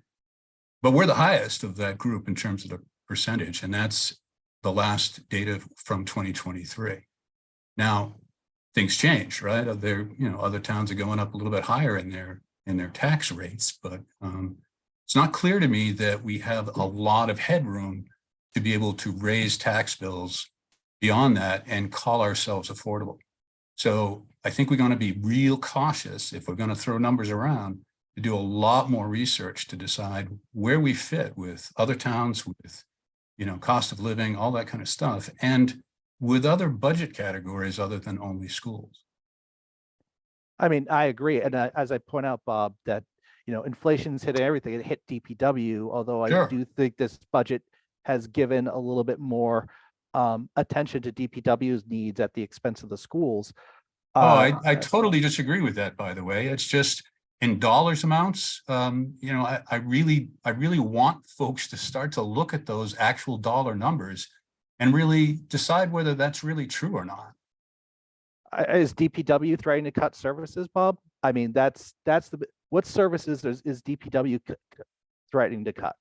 There's all kinds of backlog decisions made to try to, not hire people. So I don't really want to get into a big about that, but if you really want to go through that and find out, is keeping public safety at 1.5% or 2% for all of these other all these other categories, is that fair as well? I mean, we could make all those conversations, but the conversation that I heard from both, Jillian and Peter about this, given the revenue we have today, with trends going in somewhat the wrong direction from state aid and that kind of thing, means we have to have a plan for the funding before we decide we're going to not vote a budget, I think. Anyway, I'm not on the, but I wanted to give my perspective because I have spent a bit of time looking at it. I mean, we have a chicken and egg problem, Bob, in that the conversation for an override is not going to get started unless there's a need to justify the override. But what you propose is essentially creates a catch-22. Let's not have a discussion about increasing the budget, but we can't have a discussion of the override because we don't have a budget increase to discuss. Well, that's an interesting point you make, since I've been trying to get this discussion going with you to support it for many, many months and not many years really, but certainly this year. And it's been put off for a whole host of reasons. I guess I'm a little frustrated to hear that, the week before the public hearing, we may not even have a recommendation for the budget. I think the discussion could have been happening all along if we prioritized. And I am absolutely one of the people who believes that that discussion needs to be had, and it better start happening very soon. I agree. But I agree with Jillian, using this budget and voting or trying to vote it and kick that out is really an inappropriate way to get that discussion going, because it then makes things divisive.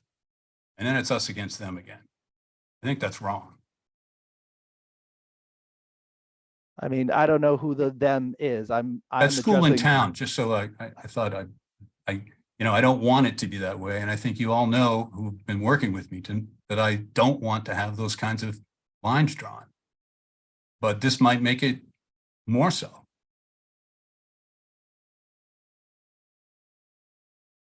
Well, again, this is Okay.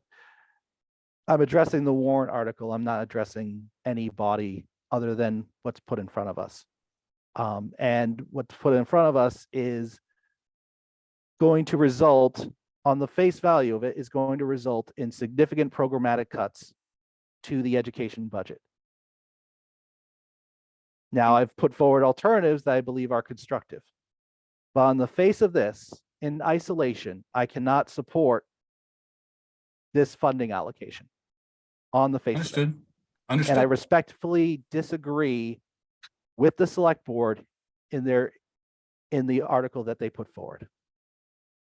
So I really shouldn't take all your time. This is your, Sure. but I will say that the FinCom, I disagree that you are not just your only advisory body. I really believe you need to put forward ideas about how to fund it, not just stop it. That's my, I do believe that, that responsibility is shared by other boards, but it's certainly shared by the school committee, FinCom, and select board equally.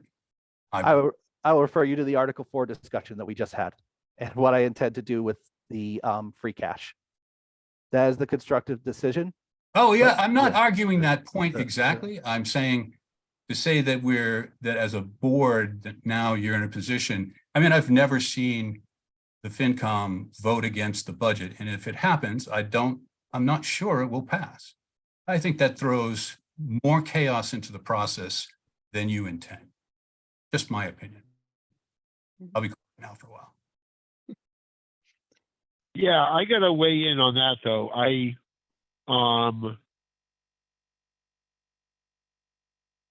We've talked for, a solid 10 years, it seems, and Ken would probably say longer, about this cumulative effect of underfunding education.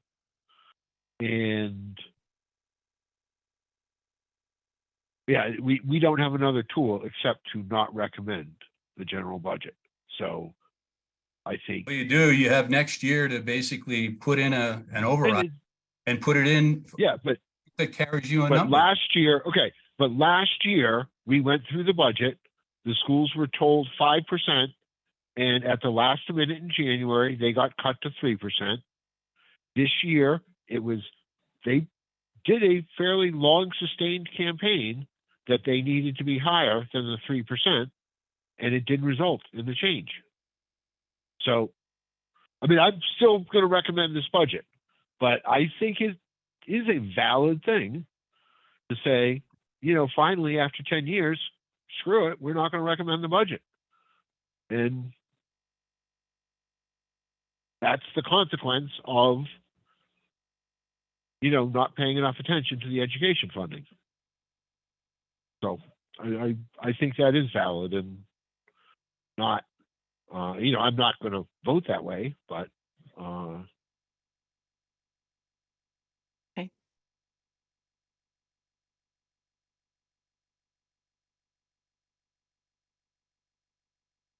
Do we have any further discussion? Now I have to remember, the motion on the floor is to recommend this article. Has been made and seconded. Is there any further discussion?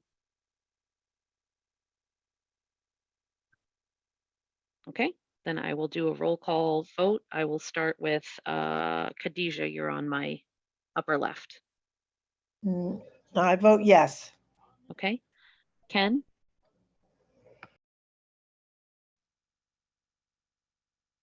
No. Peter, Yes. Kevin, No. Jillian, Yes. and I am a yes as well. 4 yes, 2 no, the yes has it.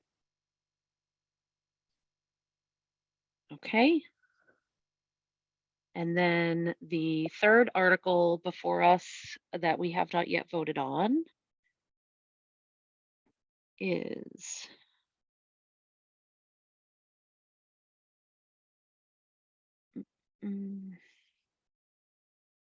Article 7, I think. 7. There's- Yep, it's right after the town budget. Okay. Yeah. Article 7.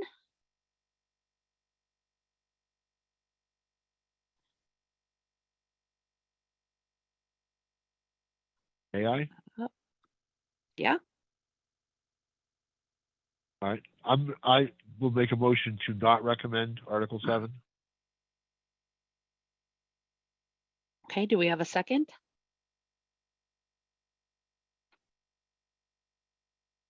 Jill will second. Okay. Discussion. I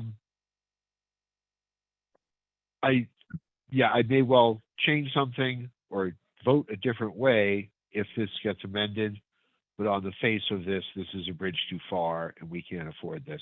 So that's why I'm making a motion not to recommend.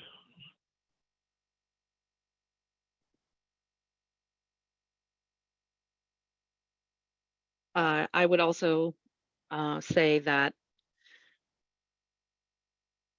is the amount's not in there. I have to go back and do the math. Like 500,000. I did the math. It's yeah. about $514,842,000 increase from Article 6. Okay.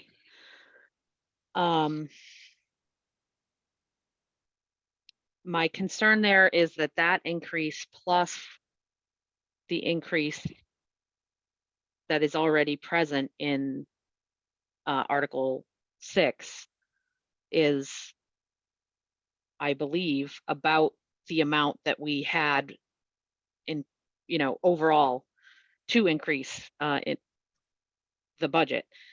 And I am in agreement with Peter that it just doesn't seem like something that we could make work. And again, I know, and just to reiterate, if this were to pass, then we have an unbalanced budget. So we would again go into special, we would balance the budget at special town meeting. Couple comments, Alana. Sure. I'll just reiterate my comments about Article 6. I think applies as well to Article 7 regarding inflation rates and cost of services and the historical trend of Maynard maintaining a tax to income ratio of 20%.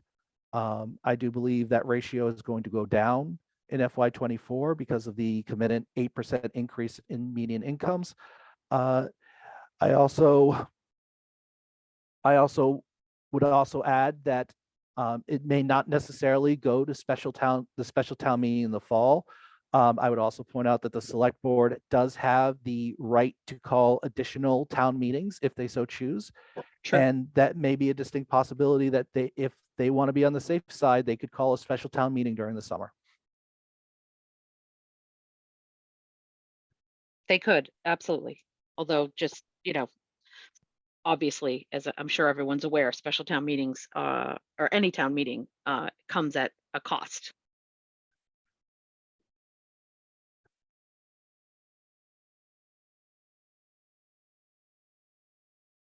Further discussion on this article?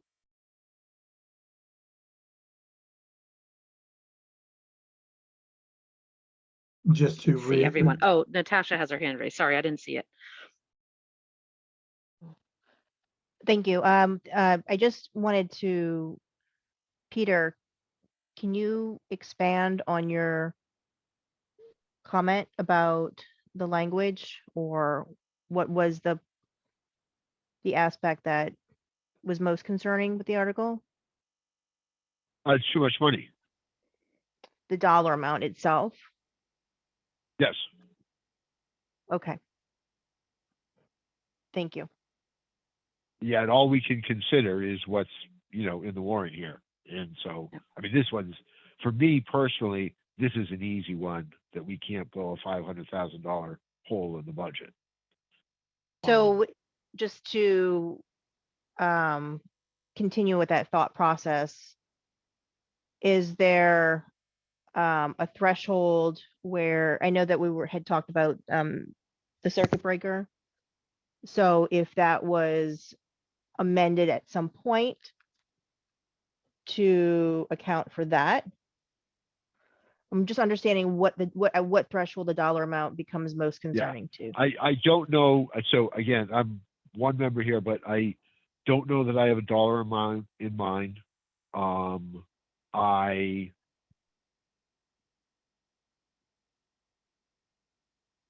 the point is we don't know what this is the the amendment's matter. going to be. This is it. Yeah. This is the Right. matter that we have before us. Okay, guess- thank you. I mean, between you, me, and all the people on this call, the public record, but I would have hoped school committee would have moved this number a little bit already. But I mean, Okay, you guys All right. do it. It's not my call. But given that this is the number, okay. I'm fairly No, clear. that's where I'm helpful. at, That's so. helpful. All right, thank you.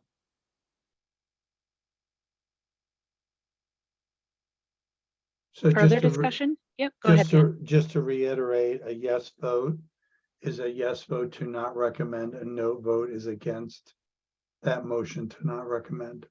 Mhm. Just clarifying. Any further discussion?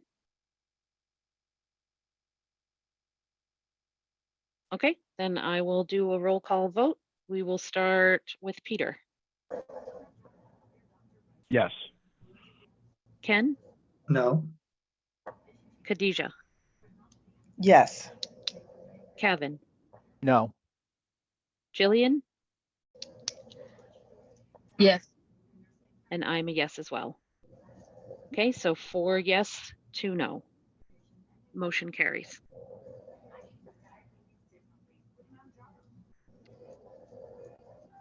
All right.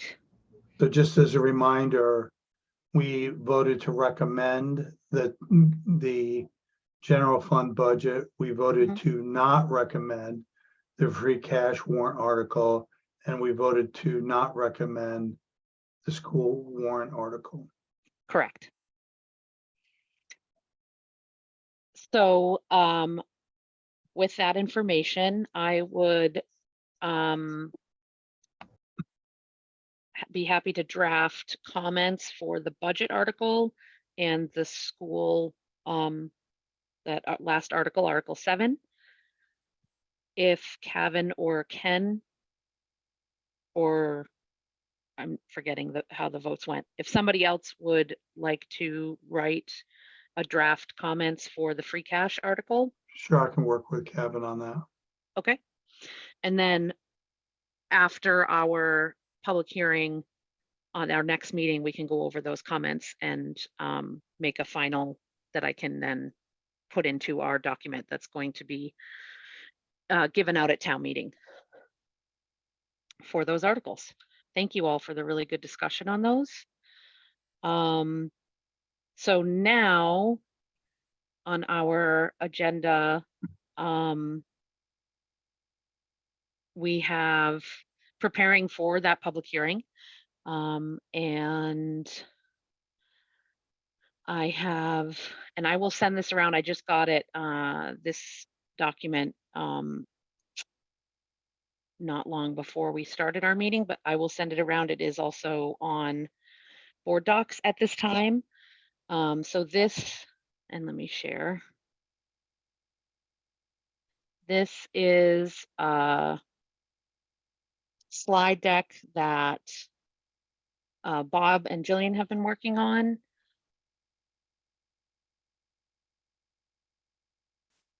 And the hope for tonight is to figure out what of this, how we want to use this in terms of, at our public hearing, we will have to go through all of the articles for annual town meeting, but also at that time, we have the ability to make a presentation to anyone who comes to the public hearing or watches it later.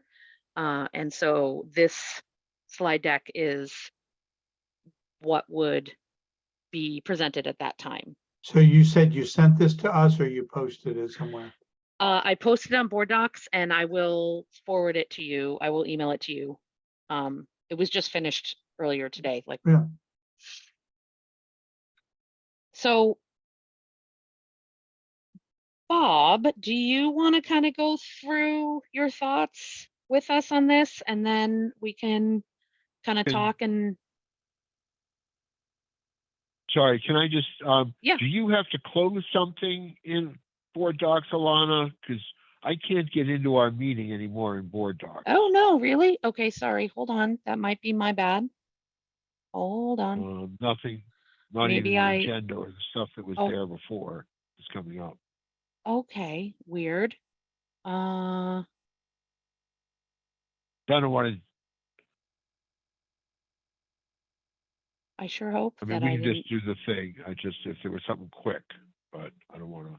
I can delay also, this. I can quickly forward it as well to an email, which might be better. Please hold. I certainly hope I didn't blow it up on board docs. Yeah, all of a sudden I can't get into any of the FinCom meetings, so. Okay. Well, I did close it. I'm hoping that maybe I was accidentally in some sort of edit mode. I could get in, I can get into it. Oh, good. Oh, good, okay. Okay, but they should be on your way to your inbox at this point. Yeah, I can get into it. Okay, so back here. Yeah, I have it now, sorry. Okay, Thank you. great. I don't know Excellent. what I was doing. All right. I opened it up for you.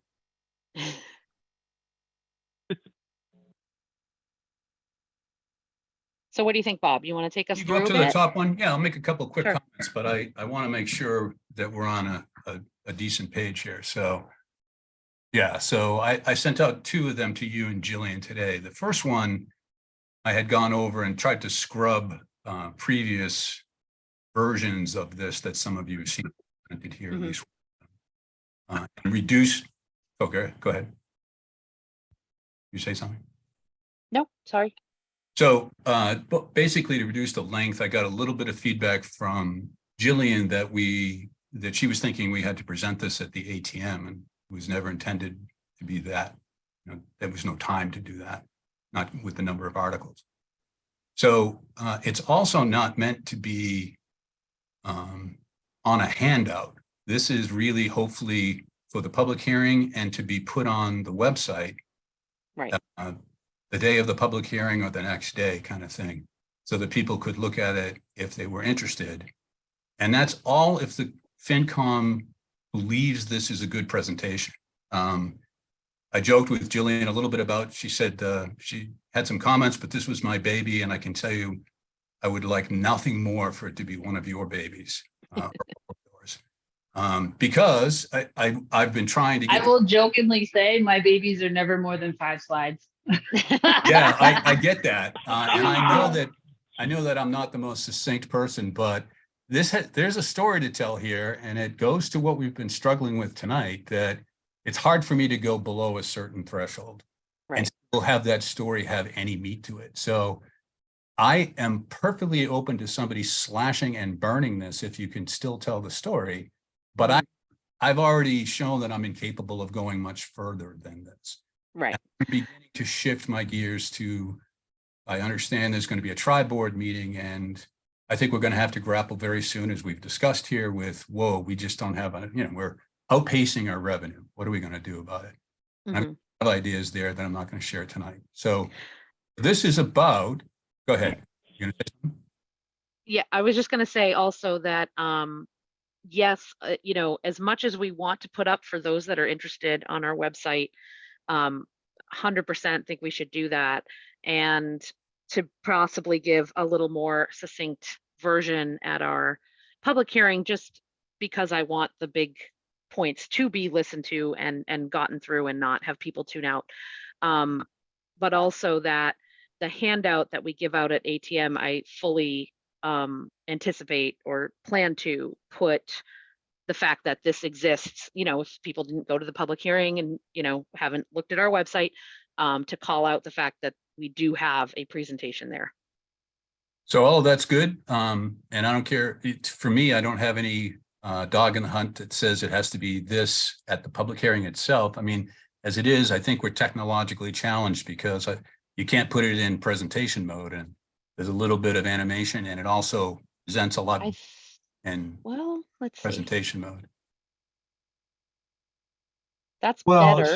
so at the public hearing, we of course would have the soundtrack that would go along with this. So people would hopefully listen to the soundtrack as well as looking at the slides. Yeah, what I'm saying is some of the slides have cut and paste from spreadsheets that are sort of small, and in presentation mode, it's always a little larger, but even these come up as one highlight at a time, just makes it easier to not have to read it and let people focus on a point at a time. So Okay, I'll have to I'm see if I can interested. do that, Bob. I might just have to play with that. I'm not sure. It's possible. I'm just not doing it right yet. Okay, what were you going to say, Ken? So I was gonna say, I mean, I'm very interested in hearing the soundtrack that goes along with this. Alana, I have it in PowerPoint and I'm happy to show it. I mean, frankly, the 15 slides that Jillian and Bob have put forward. You want to show it on PowerPoint and see if it if it behaves differently, Ken? Well, so Let me make sure I understand what you were getting at, Ken, that you can present it at the public hearing. no, what I'm saying is you were saying that this has builds in it. And I think Alana was having trouble showing those builds, right? Yeah. Yep. Okay, so I'm happy to do that now. I'm happy Yeah. also to do it in a public hearing. Yeah. So one other point before we get deep into it, I would really appreciate it if one of you presented it. I mean, I'm not even Yeah. certain I'll be there, and that means that it has to become yours. And Right. if there's detail here you don't think belongs or is too complicated, I need for you to go ahead and edit it because I can't really see my way clear to getting it any clearer, Right. or shorter. Yeah, Okay. hopefully that's what we'll do tonight. I mean, I sort of assumed that I would present it, but if anybody Good. else really feels strongly that they would like to take that on, I'm certainly willing to relinquish that. Okay. But yeah, I think part of tonight is getting to that place. Great. So Ken, can you share it? I'm trying to bring it up right now here. Okay. Hopefully I'm sharing the right one. So is somebody working on the handout as well for town meeting? Is that tasked? Yeah. Okay, cool. So is everybody seeing the big screen? Indeed.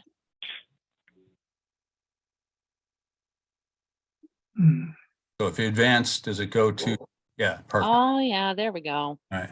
All right, so keep clicking, one more. So we can go through the model highlights because there's a tool that we use here in Maynard and is used throughout the Commonwealth that people can recognize over time. And it's a little daunting the first time you look at it, but becomes very simple because not everything changes year to year. Next point. We're looking at, I think you're going to be, I don't know whether you're going to go through the warrant articles and recommendations or the handouts and breeze through it, but maybe this is the first thing you talk about and financial model the second, whatever you think is right, we can do. And then we're going to talk about the FY24 budget. So click again. And then beyond that, the hope is that we can talk about goals in 24 and 25 and then beyond. And you notice I picked 24 and 25 because I think 25 is, like I passionately might have been too passionate about it, is where we're going to have to face the music and do something about the shortfalls that we already have. And so my 2 cents is that you make increasing revenue something that a lot of people work on, and it supports the town's growth overall, towns meaning everything, including the school, everything. And that we have a realistic long-term financial planning vehicle and a group that uses it early in the budget process. It doesn't say that here, but the 5-year plan is that we're going to show here is one of the ways one could do that. Last point. And that really town stakeholders would want to get together far before ATM and communicate budget decisions in a way that voters would be able to then vote, in an informed way and feel that there's a strong understanding about why we're putting the warrant articles up the way we do. Next slide. And then this is really, I stole pretty, shamelessly from Jillian. I think this looks a lot like one of the ones that you sent me to try to simplify that. It's as simple as, expenses outpacing our revenue growth, revenue from all sources.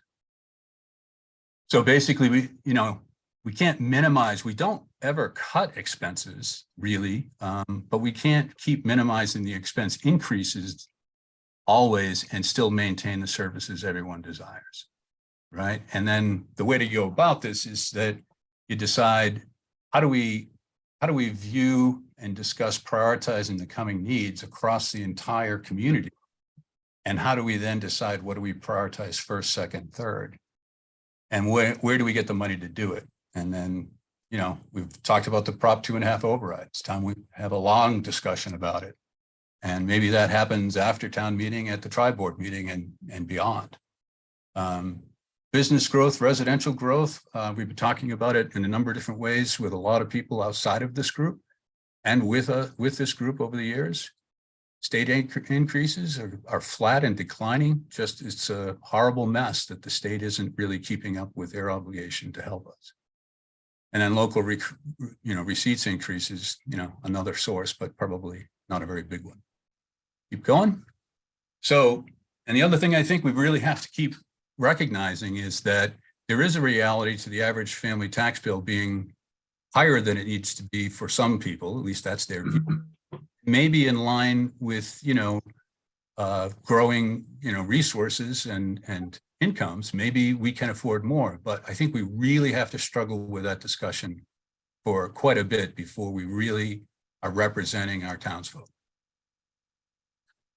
So how do we do it? The model itself, and this is some comments that I got from Jeff Swanberg when I reviewed it with him, because he wanted to talk about it relative to, the whole story, but mainly to get ready for the tri-board meeting he wanted to have. And he said, you don't really explain what the financial model is. It's not as abundantly clear in the first pass. So what is it? It's basically a history of revenue and expense at a somewhat high level, because we have 8 major budget categories. For instance, public safety is both fire department and police department. But we track the previous 5 years, and we have percentage increases over those 5 years average. We have a lot of information and data, but that doesn't always help us predict the future. But we use them as a baseline and go for new projects and add data to project the 5 years into the future in those 8 budget categories, because that becomes 98% of the expense budget. So 8 budget categories is almost manageable. So it's an unofficial model. And I had to struggle with Jeff. I mean, he asked, why don't you just have an override for every place you place a deficit in the future years? And I said, it's really a model that allows us to say, these are the budget requests. Here's the deficit they would represent. How are we going to fund them? And one way is an override, but it's not the only. So we're going to need to think about somewhere beyond FY24 in this case, about the health of town services overall. And that's what I was trying to talk about before. I agree, by the way, it's wholeheartedly that we underfund the schools. I agreed with it 5 years ago too. But there's a lot of other things we underfund. So we need to think of the town services overall and look a little further ahead so that we're not caught with, giving everything we need to one group and then starving another one, right? How do we spread that pie?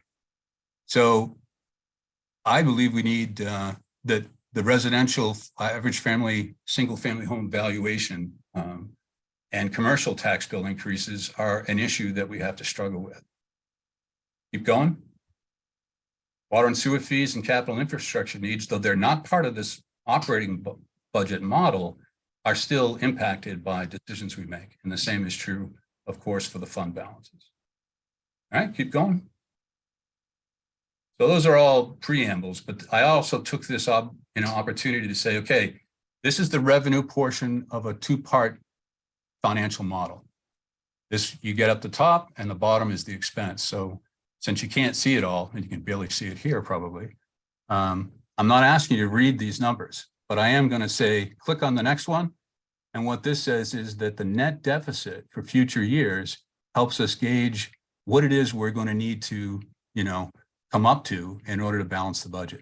It's not meant to be a deficit. Of course, we have to get to balanced budget, but we can, when we do for the previous years, as you can see, but for FY24 and beyond, requests, are showing that we will have deficits unless we raise revenue. Next one. It also shows, I already said this one, that the budget for the past 5 years is balanced. The next 5 years is in deficit, and it almost always will be that way. And then in that orange box, you could have 10 scenarios, you could have 3, but you certainly have more than 1. And you can change one major category for expenses and then keep everything else constant, or you can try to change them all. But as a community, we have to grapple with how is what we're doing in this current fiscal year impacting at least the next 4 beyond?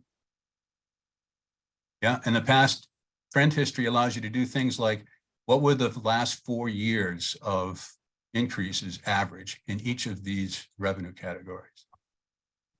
And then the bolded ones allow you to look at just a couple of them and say, where are we having the biggest issues? If it's total real estate tax, you know, both commercial and residential, or is it state aid, or is it local receipts?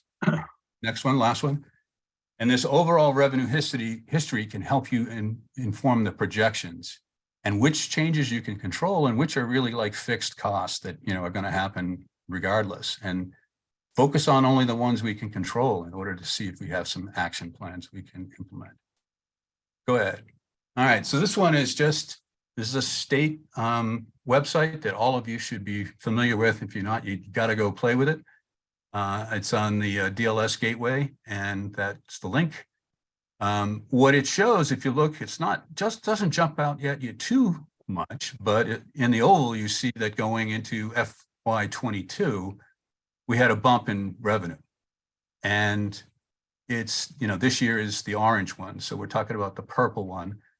And that 5.8% increase in FY22 versus the average of 4.3 was enough to be able to fund a number of things. It was, you know, DPW and general government and schools got a pretty good number that year.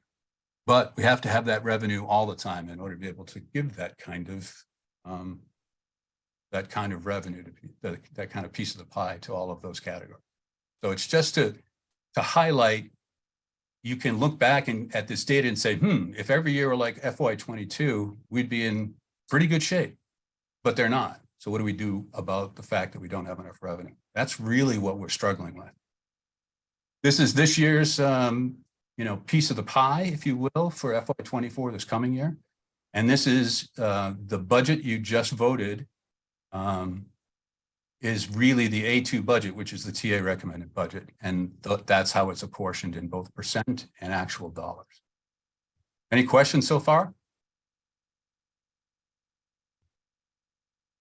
To you guys, not so much news, maybe at the public hearing, and that's what comments I'm looking for is too much, too little for the people that might join us at the public hearing. All right, so A2, what do you get out of this? Really is that the total tax revenue is moderating year after year to something like 3% instead of what we'd hoped, more like 5%, which we had in 2022. And a lot of that's based on the new growth, because Prop 2.5 is Prop 2.5, right? But new growth at 300,000 a year and even 250,000, according to the assessor for this coming fiscal year, is not really keeping pace with budget requests overall. Everybody get that one loud and clear, right? No news. And the other thing is that if you look at the big long oval, charter school assessments being made to the state aid, and the same with school choice, it's really putting a huge dent in our revenue as we attempt to grow. So we're not really taking any of the money we would have given to schools to any of the other budget categories. And this is proof of it, right? It's that there's a lot of places we used to get money that we no longer do. Questions on this one? All right, next one. So click again. I shouldn't have put animation on this. I don't know why I did. But those are the 8 major budget categories in rank order of dollars per year. And it's been that way for many years in that order. So it's education and employee benefits are the top 2, making up 67% of the overall budget. And that's not with Assabet, that's just Maynard Public Schools. And then it goes public safety, general government, and so on. So that rank is shown over to the right. So it comes straight from the model. And straight from the FY 2024 allotments. And you can see in this particular case, we used a scenario that gave the schools the amount asked for in warrant article, what number is it? 7, Seven. the school article, that's the 4.98% bump FY24. Right. Okay, instead of that amount all the time, let's bring it down to 4%. So let's assume that they get that amount of money and then we do better than we've been doing lately and we keep it almost 4%. What would that mean by FY28, just 4 years away? And it would say that there'd be a deficit with everything else, being at very modest increases, 2% and less. It would be a $2.25 million deficit. So we would have to make that up with revenue. What are we going to do? And that's hopeful that, employee benefits stay 6% and no more. So one of the things that it doesn't state in the school's budget article is that if they were to hire people based on that 500,000, say it was 2 resources, maybe 3, we would have to pay for those benefits too. So while it may not be a huge amount, there's other impacts for accommodated costs for raising the school's budget. And we should just make it clear, right? Just make it very clear up front what that would be. All right, next one. Actually, I want to just make one more note. So if you go back, sorry, Ken. That's where I'm saying here, I want to keep emphasizing that the net deficit is used as a gauge about what revenue increase is needed to cover any requested expense increases. Is that all very clear to everybody? I think it would be clear to the public hearing folks? Good. All right, next. So these are a little less tidy, I'll admit, but I'm not trying to get people to study and see all the numbers. They couldn't read them anyway. But, excuse me, of those 8 budget drivers, these are the top 4. And they all have a $30 million y-axis. And the reason for that is we want to be able to show in dollars value, schools, employee benefits, public safety, and general government. That's the pieces of the pie they all take, right, in graphical form. So if the top 2 are 67% and then the next 2 are about 19%, that's kind of giving you the idea that there's only so much you could take without really severely impacting some of these other budget categories, even on the 4th budget, which is general government. Does that make sense to folks? Yeah, I think it does. A really important point. I mean, And, this hasn't changed. This picture hasn't changed for years. It hasn't. And I do have a pie graph because you got to have one. And that I'll just let you know ahead of time that pie value is within a couple % every year. So we're not changing things, and perhaps we need to, right? But we have to really ask what the impacts are. Say we're going to significantly increase school budgets. And I'm not saying we shouldn't. I'm just saying we got to have a plan, and we got to be honest about that plan with ourselves and our voters. Well, I think the reality is that the point that you've always made with this is that you can't move the needle very much on any of the top 2 ones. Yeah. Because the bottom ones don't. Right. There's not room in there. Yeah, and you'll hear. Yeah, sorry. Go ahead. No, and so that's the reason why the revenue side needs to be paid attention to. Yeah. And in the longer term, we can take a look at commercial development. There's not a lot of room for residential development, but there is some. But we could certainly look at at that. That's why so projects, for example, like the Powder Mill. Powder Mill is very important. I think another one would be art space. The numbers aren't in yet, but if you convert that from town to residential, then you're getting increased tax revenues from that. And people got to understand that's the only way we're going to solve this.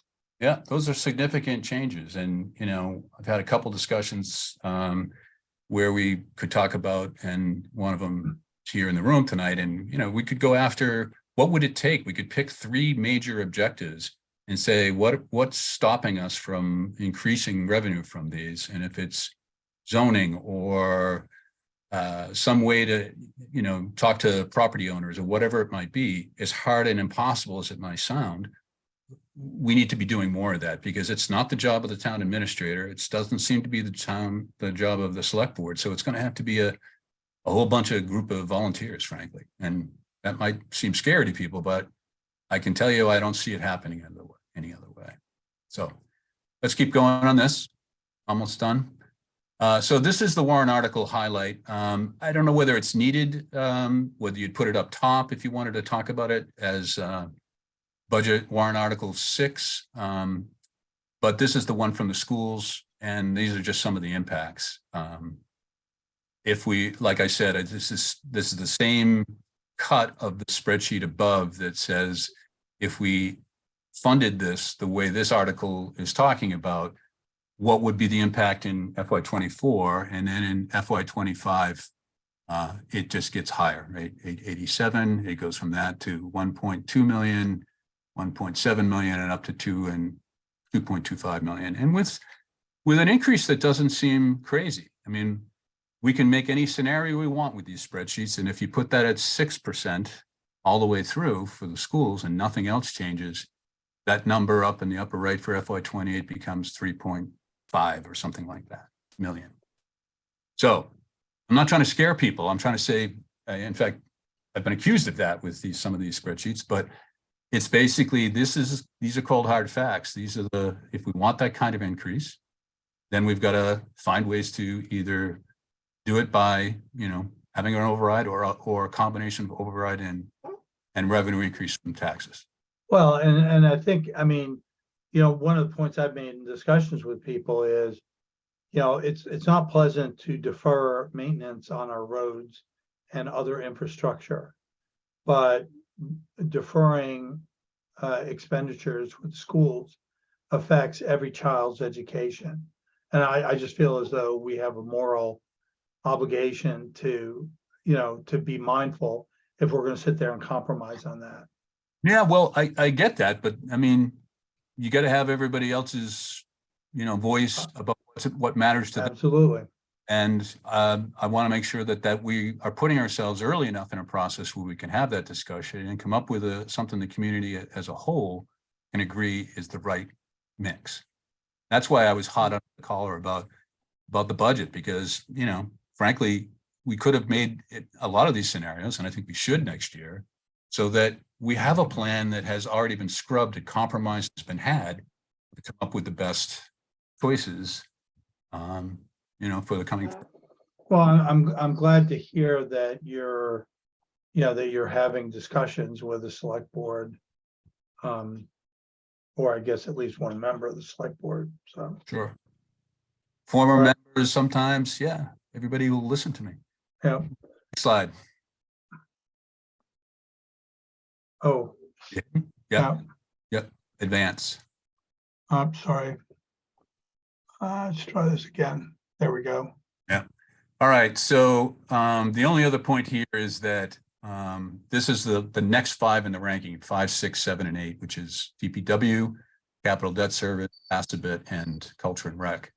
These are not all on the same y-axis scale, partly because I just never got around to it, and partly because it does actually show some interesting things about these 5. Remember, these are total about 14% of the total budget, and there's just a lot of data here. If you're really a wonk and you want to see what would it mean if you up the Culture and Rec to 3% instead of what we usually give them, that's a total of $80,000 over the next 5 years. So I don't think that would break the bank. It turns out that I made a mistake in the first attempt at this in FY21 before the pandemic. And because the Astabit had gone up 9%, it was as a consequence of a construction project, which then of course became the baseline and wasn't really continuing at that rate.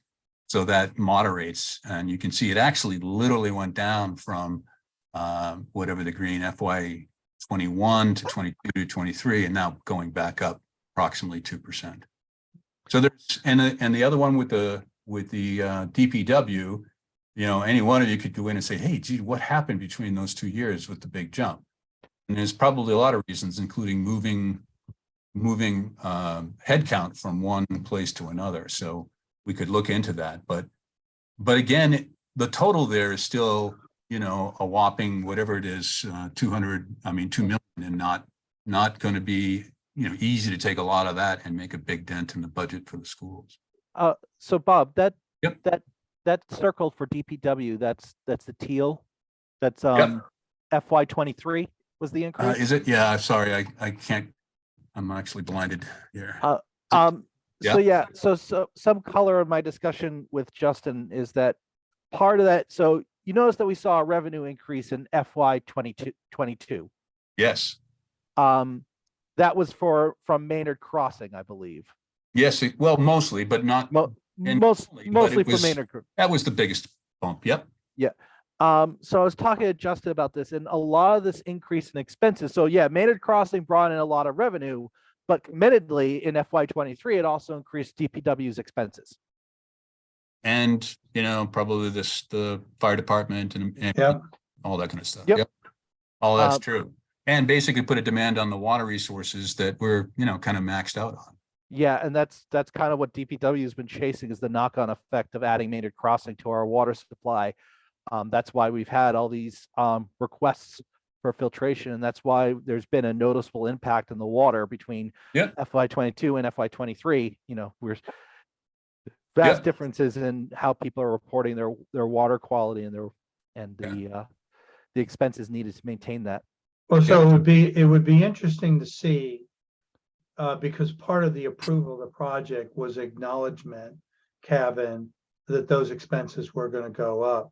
What would be interesting is to see whether the estimates about how much it went up, which was supposed to be recovered through additional tax revenues, whether in fact the expenses went up higher. And, you know, you could imagine a situation where revenues and expenses were estimated and you thought you were going to be better, but revenues actually ended up being lower and expenses actually ended up being higher, and it ended up being a net deficit. So my point is that was anticipated. Be interesting to see what the estimates versus the actuals turned out to be. I mean, I'd also be interested to see what the impact. So, I mean, Maynard Crossing added a lot of pavement as well. I'd be interested to see what the impact that was on our stormwater requirements. So you wouldn't know. I'm just going to make a point, because this conversation is exactly what I hope this generates. It's not just about putting graphs down. It's about saying, wait a minute, what is this? Is this a big nut? Is this a big budget driver, or is it really in the noise and the weeds? So you can actually use your energy wisely to be able to go after things that make a big difference.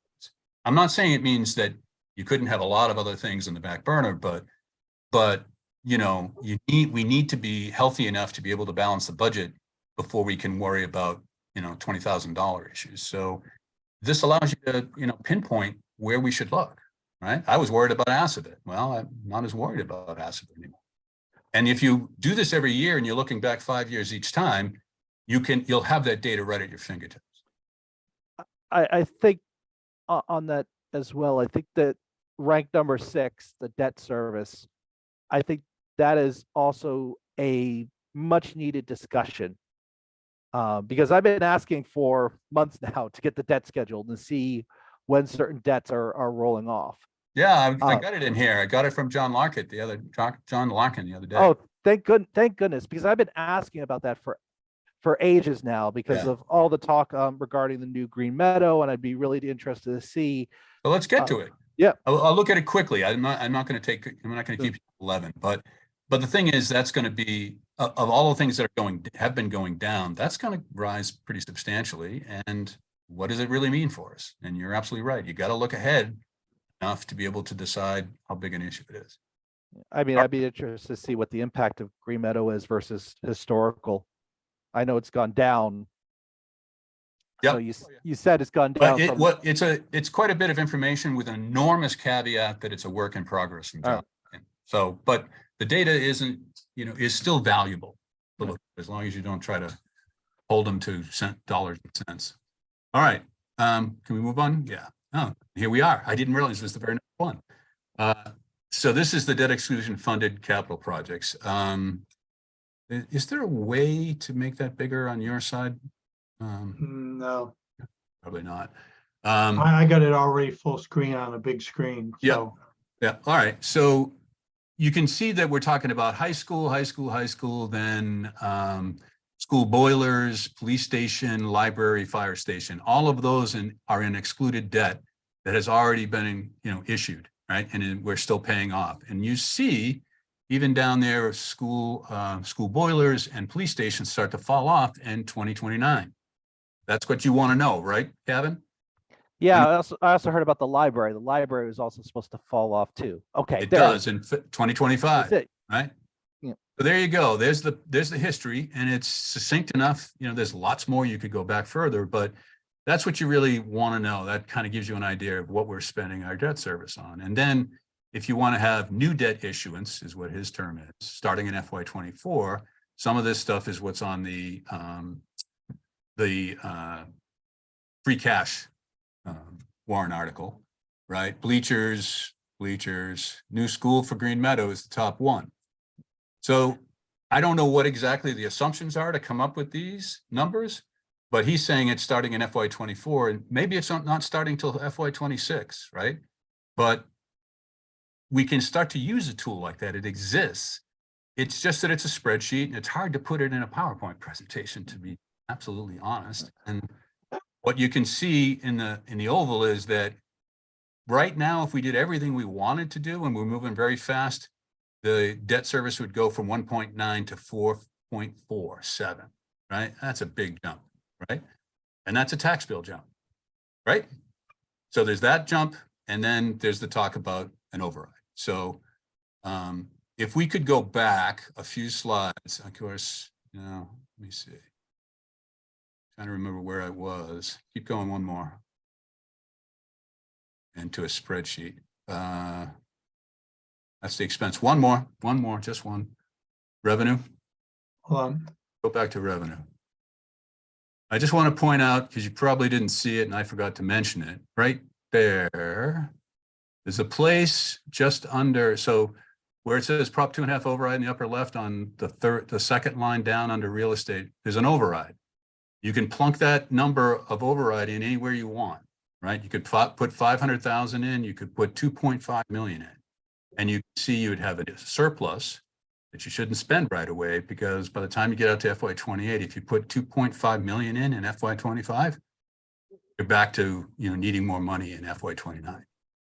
But that's an interesting proposal to make, right? A lot of towns, do overrides, and they husband that information and for a number of years and figure out how to make interest on it and all that kind of stuff. I thought it was in this one, but there is one of these in the appendix that shows 2.5 million plunked in there. So the point I'm trying to make, and then scroll all the way back down if you don't mind, Ken, I'm making you do a lot of work there, is that you can use the tool in a number of different ways. And someday maybe ClearGov will even be better. But right now, all it is a spreadsheet. You have to have someone keep the ones that are accurate for the previous years right there. And then, you can start doing any kind of scenario you want by only changing a few cells and seeing the impact. And then saying, well, wait a minute, that means the tax bill goes up to this. And maybe we can say, instead of 20% of the income, maybe over 25% of the income gets to be too much. We don't have any guidance on that, right? And maybe we could even start to have those discussions, not all in one year, but this tool allows you to start having them, and having them, in a very public way. So I still never, from last week, updated the water and sewer enterprise funds. Maybe I'll talk to you one more time about that, because I lost my notes, Peter. But maybe I think it's an email you sent me. But stabilization balances are there. This is the general fund stabilization now, and capital. Capital's already lower than it was in FY, what was that, 2029 or December 29? And the question is, what should that be, right? And that's part of my argument, that if we have a kind of a guideline in the policies that says you give this amount after snow and ice to all of these accounts before you start divvying it up, you don't have to follow that, but it is another thing we want to try to keep funding for the future, because it just makes a whole lot less borrowing and debt if we can utilize that well, because it's a pay as you go. So, Bob, one question. What is the interest rate that these stabilization funds are bearing, or the effective I don't effective know. annual rate of return. You'd have to ask finance department about that. I don't know. Because I asked last year, and my concern with these stabilization funds is that the rate of return was less than the rate of inflation. Oh, So I'm sure it was for a while. Yeah. But it may be catching up now. It may be, but I'm concerned that we are. So I fully appreciate the need to maintain our bond rating via these stabilization fund balances. Yeah. But from a financial perspective, if your rate of return is less than the rate of inflation, these funds are bleeding purchasing power out, and it would be financially beneficial to keep their balances to the bare minimum needed to keep a satisfactory bond rating, because of that financial bleeding to inflation. Yeah. It's That might be one of, say you had to pick at the tri-board meeting, 3 to 5 top priorities that you wanted to spend time on at the expense of spending time on anything else. Yeah. Would that be one of the top 5? And it might so- just be. My only point is, pick the thing that will give you the best bang for the buck, then keep building on it year after year. So that's a great question. And you might get an answer that says, doesn't look like it's going to be a big game changer this year. You know what I mean? So like 4% of 175 million is about $70,000 per year. Yeah. So let's find out what we're making on it. Yeah. They have that information. I've seen it presented to FinCom in the past, right? Ken and Peter. I don't know if they give it to us unless we ask for it. Peter, do you remember? Or Ken, do you remember? Yeah, I don't. Investments. It's fairly good. I mean, it's around 4%. But I mean, if it's $2 million in a stabilization account, and the difference between our return and inflation is 1%, then it's costing us $20,000 in purchasing power. I'm not sure it's the biggest driver out there. Yeah. I think the gap might be a little bit bigger. I would probably estimate, I heard 4% before, but that's a vague recollection, and inflation was 8%. So that would come out to 70,000. But I think I think it's probably not the largest, but something to bear in mind as we talk about stabilization. Do we also know what the recommended, what our bond council recommends our balance? The DOR has a lot of information on what the recommendations are, and it changes with what your budget is, of course, and all that. I don't have those numbers off the top of my head, but again, this is what I would recommend to this group and others, is that if we're really going to have a productive tri-board meeting, because it's coming up, right? I think he's trying to get it for the May 30th.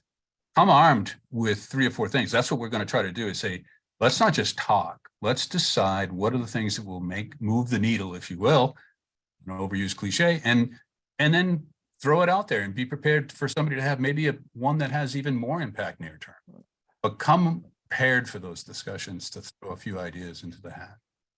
And my question, I have another question regarding these enterprise funds, because some towns don't have enterprise funds. Some towns just maintain like a stabilization account for their water in just general stabilization. So I'm wondering, is like, how do all of these different funds count towards, like, for example, the bond rating agencies or DOR guidelines? Does it just cover stabilization in general, or is, I think it even come up in previous discussion, like there's a different weighting possibly? Are you aware of any of? I know where to find the information. I don't, Right. not internalized it. Yeah, you go to the DOR and you look at all of their information. You just, use keyword searches on those sites about what they recommend, and you'll find the information right off the bat. Yeah. I don't know that it's baked into our policies per se, because I think we utilize those websites, because Mass has a pretty good one for that Well, purpose. I think also we have to look at our financial policy manual. I mean, that's also 10 years old. I am, from what I What is? recall. The financial policy manual? Is No, it was finished in 2021. 2020? Oh, okay. Okay. They updated it. All right. I think if you go to the next slide, it's just the summary, right, Ken? Yes, that's right. So it's a repeat of, you know, it's a tell you what you're going to tell them and then repeat it. So, but this is a little bit kind of giving you an idea of what we're going to try to do at the tri-board meeting. Choose 3 or 4 most actionable town-wide areas of focus and biggest bang for the buck. And then if we're really going to not waste our time, outline kickoff steps for these and assign rough timelines to drive momentum to actually do them in the near term. So it's not we could have a list of 100 and never pick what we're actually going to do in FY24. This is a means to try to push ourselves to choose and then act. And then I'm an advocate for using this kind of a long-term financial plan, make it transparent, keep it updated every year, and at least go out 5 years, maybe longer for and definitely longer for capital. I know that they're already doing that. And really try to make sure that we're ready to have a really good communication well before ATM every year to communicate the budget decisions that people have to use to vote on the data, the background, and our recommendations. That's it. Thank you so much for taking us through that, Bob. Yeah. If you go through the appendix when you get it, you'll see that some of that information about, you know, both tax relief support for our citizens and what the tax bills are in relationship to the 14 surrounding towns, and then I threw in Millis and a few others that people, I think it was Natasha that said I don't know what the term used, Natasha, was our not our mirror towns, but, you know, similar towns. Benchmark. Thank you. So there's a little bit of that in there, but there could be a lot more. I tried to cut it down as much as I possibly could. So again, please, if you think that any of this needs to be scrubbed and shortened for the public hearing, it's your baby now. Really, I mean it. It's up to you guys to figure out a way to say, this is too much. People won't stay attentive to this and all the warrant article discussions, and then remove what you think you can remove. So I will say that, you know, going back to the reports, the printed reports that you did, I have always found the information to be well presented, difficult to digest for sure, but very important. You know, my feeling has been that, you know, when I looked at you know, it was a balanced perspective on the options we have available to us relative to revenues, relative to expenses, relative to the different elements of expenses. You know, frankly, it's missing a lot of information that, you know, and you acknowledge that, you know, such as the water and sewer, the impact on taxes and so forth. So I don't feel as though we ought to be shortening it. And I think, you know, we ought to, you know, just acknowledge that it's not easy to understand. It takes time. It takes, you know, it may take you not just the first year, but a second year. If you're really interested in understanding the finances, you have to dig deep to this level. So, I mean, we're only talking about the 8 major elements of expense. Okay, I mean, we're not even going into the details of outside funding that we get for you know, for the schools other than state aid. So right. And then even the revenue is really 3 major categories and 8 major expense categories. If you know, maybe when you really get that, you know, it doesn't look like it's so hard to understand. Well, you know, I've been attending some of the meetings on the art space and the utilization of that. And, you know, we have the same kind of comments coming in. We don't want to see a change. We want to see, you know, not profit uses. And it's like, this is a major piece of property the town ought to be converting from non-revenue generating to revenue generating, to say nothing about solving some of our you know, some of the housing, affordable housing issues that we have. Yeah. Me personally, after this amount of time here, I'm gung-ho about Maynard. I love it. I still want it to flourish, but the idea that, we should have had a swimming pool at 129 Parker. I mean, when I see that revenue coming in now, I mean, we just have to have an appetite for some stuff that, we have to have faith in the developers that they're going to do the right thing and work with them and all that kind of thing, but not always say no to the new tax revenue. Amen to that. Natasha's got her hand up. I Agreed. didn't. Yep, go ahead, Natasha. Thank you. I was wondering if and I haven't gone through this in total detail, Bob, thank you for doing this, putting it together. If it would be helpful to also include information about expense drivers if we're talking about educating the community. I think we've talked about them collectively amongst ourselves, but if we're doing an effort to bring awareness of why we are where we are or where we see, I think it might helpful to include some context of what those drivers are that are informing the increase of expenses for the type of services that we're doing. And I think like DPW, the trash, changing that process, how they do the weighted and not now, that's a new change, and just all across special education, but for the school, but other areas as well. I don't know if that would be helpful. Well, again, I think that we really have to be cautious about what things we pick to really focus in on. I hope you agree that, I mean, if it turns out that we look at the numbers and changing the way we do trash is a huge benefit, I mean, worthy benefit in the hundreds of thousands of dollars, that we try to act on it right away. But there's a lot of people that complain about one thing or another, and maybe it really has to be up there at the highest priority, maybe not, right? So I don't know if I'm getting your point that what else we're going to do to expose that. I'm not quite sure I get what you're driving at. I guess it's more of understanding that the increases are not adding new services, that what we're seeing, they're just been an effort to maintain what we have. And I think that's the part, well, because you mentioned something earlier about like the school, about $500,000 and the benefits with that. That's actually not with adding new staff to that. And I want to make sure that the public understands that these expectations or these increase in budgets for not just the school, other departments are not to add new services necessarily. It's just about maintaining what we've come to grow accustomed to in Maynard. And this is just the cost of what that would be.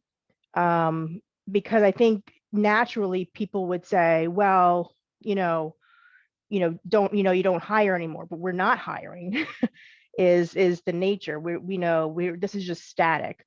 So I don't know if that for people who aren't as closely following the budget stuff as much, if it would be helpful. And I think that some information was put in a prior presentation, and I know the school has one, but I think I've seen one at the town level as well that Greg had indicated some drivers. I think it just would be helpful to highlight those. Okay.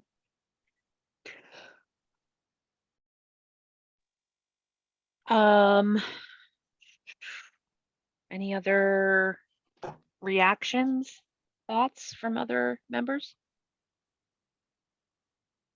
Well, I think one of the things we're gonna have to talk about is, if, Bob is not, let's face it, I think we all listening to Bob recognize and acknowledge and appreciate the perspectives that he brings into this discussion.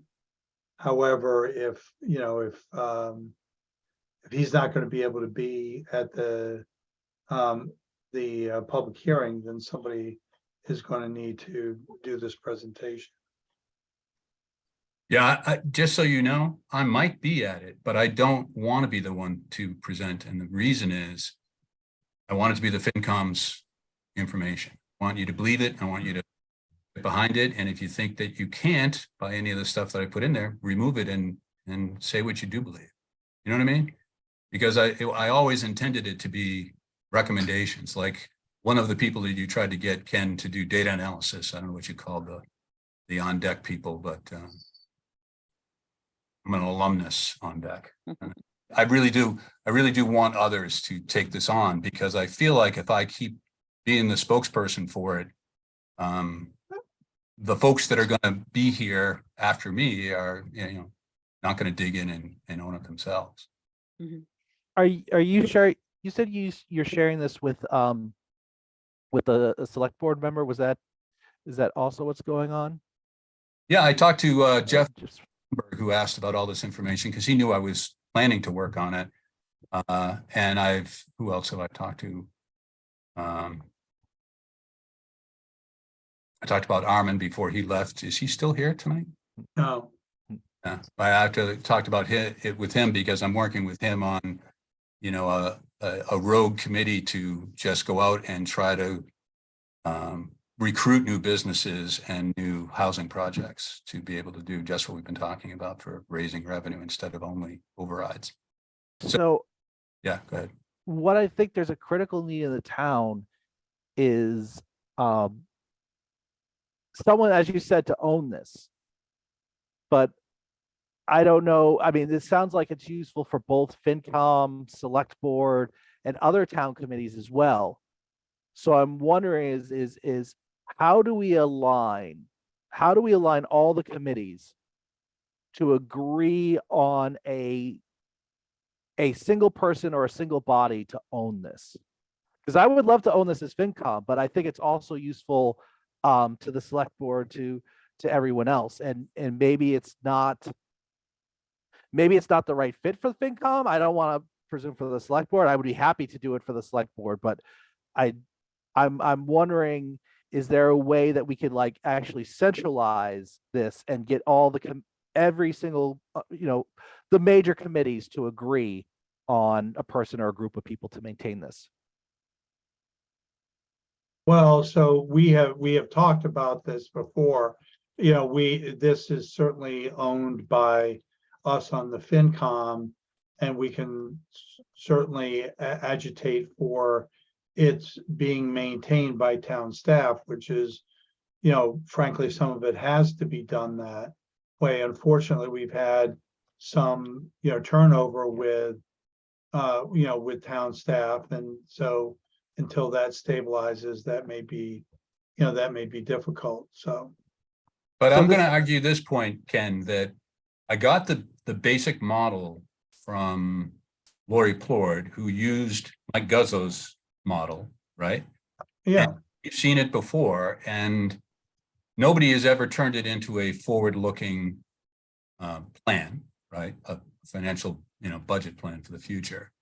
And I don't think that if I think it's a model that has to be utilized and shared by all the committees. Oh, absolutely. I don't think it should be, we should wrap ourselves around the axle about who actually is the true owner, but everybody has to take part in it and really believe that we're pulling on the rope the same direction. Absolutely. And I completely agree with that statement. What I'm saying is the FinCom can't dictate that. All we can do is continue to agitate for the finance director to support us by maintaining this, encourage them strongly, agitate for them to use it in their planning. The fact that we have budgets coming in without looking at the 5 years out continues to bother me. That shouldn't just be the FinCom agitating for that. That would be just a standard way of doing business in my opinion. But it is in other towns, by the way. Oh yeah, I think there's also the model is one thing, right? But this presentation is another. So the model definitely needs to be centrally and used by everyone, and something that we're all looking at the same thing, right? But what each committee draws from that can be different. Yes. The Select Board could draw a slightly different conclusion than the FinCom draws and the school board. I have no problem with the fact that they draw a different conclusion, nor that they have different set of priorities or realities and so forth. My problem is that there is not an acknowledgement that we ought to be looking out at impacts of the current year's budget, moving it 5 years into the future and saying, what is the revenue trends? What is, what are the revenue trends? What are the expense trends? Because if they were doing that, then they would come to the same conclusion that we have been, talking about, which is, revenues have to increase. We cannot just continue to address the expense side of this. And the other part, if I could just throw in again, the finance department, by definition, is administrative. I would say that, they have ideas, but they're not visionaries that are pushing for investment in the town in this area or that area. And that needs to be elected and appointed residents, not, you talk to Greg and others, he'll put together a budget and he's working with the select board according to their wishes, he says, but I'm not sure the select board is as deep in the details as they need to be. Correct. Right.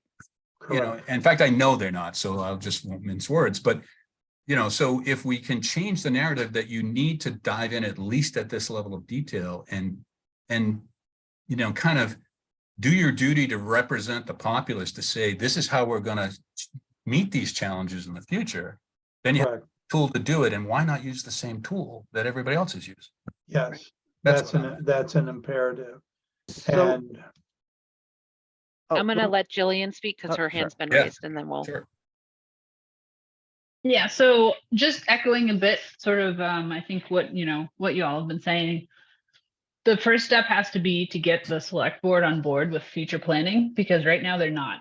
So I feel like this whole act of actually future planning with no one else on board who has that sort of authority or power is a waste of time, to be a little glass is half empty. So, I think the first thing has to be to get that buy-in. And, I think we maybe got buy-in or tentative buy-in for like maybe 3 years or something. But, what I've always keep hearing consistently is that any longer than 3 years is just not realistic. And it's going to freak people out. And no one projects that far. They don't project over 1 year, right? I mean, would you agree? I know, but this is, I just want to throw it out there that I think, and this is, why I'm obviously helping, is because I think it's important to try to plan ahead. But I think it's also important to get the buy-in at the tri-board meeting coming up, because we'll just keep planning and everyone will keep ignoring us, Bob. I agree. So I just, I also want to jump in and say it's like, it's getting close to 10:30. Jill has to work tomorrow. So yeah. I would, one of the things I wanted to just ask as I digest this, and I'm assuming the role to be the presenter at the public hearing, but again, if anybody wants to jump in, please let me know. Is basically, I want to make sure that I understand the points that would be remiss if they were not made front and center and clear. So one is what we just talked about, that we feel the need for a maintained projection model that has 5 years back, 5 years forward is a necessity for us to get to that place. I would start with 3. Oh. Okay. But 5 would be super. We would like 5. We understand there may be some pushback to start with 3, but we would like 5. And also that our modeling has shown revenue not keeping up with expenses, that it's, that we are continuing to have tight, budget cycles where things are not being funded at levels that our department heads and others would like them to be funded at. So finding ways to fund those is going to be part of that, planning.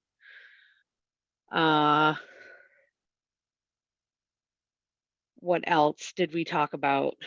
Just the big heavy hitters. tax impacts, implications, debt service. Let's see.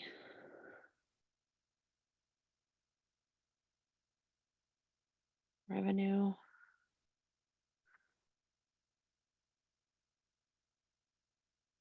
I guess going along with what I just said, when we talk about what we have control over, you know, things like state aid and things like that are not necessarily something that we have the ability to move the needle on. We're talking about what is going to make the biggest impact. You know, we could throw whatever we wanted into our, you know, revenue side for, oh, maybe state aid will give, but that's not, you know, that's not going to be helpful. So it's really on the revenue side, what we have a sphere of control over. And as we've said before, things like development, that's longer term. So what is it that we actually could move the needle on in the shorter term? Yeah, and if I could, one way to look at it, Mhm. where do we get most of our revenue now? And if you only have 3 major categories, I think you all know which one is the big one, right? Yeah, real estate, residential. Yeah.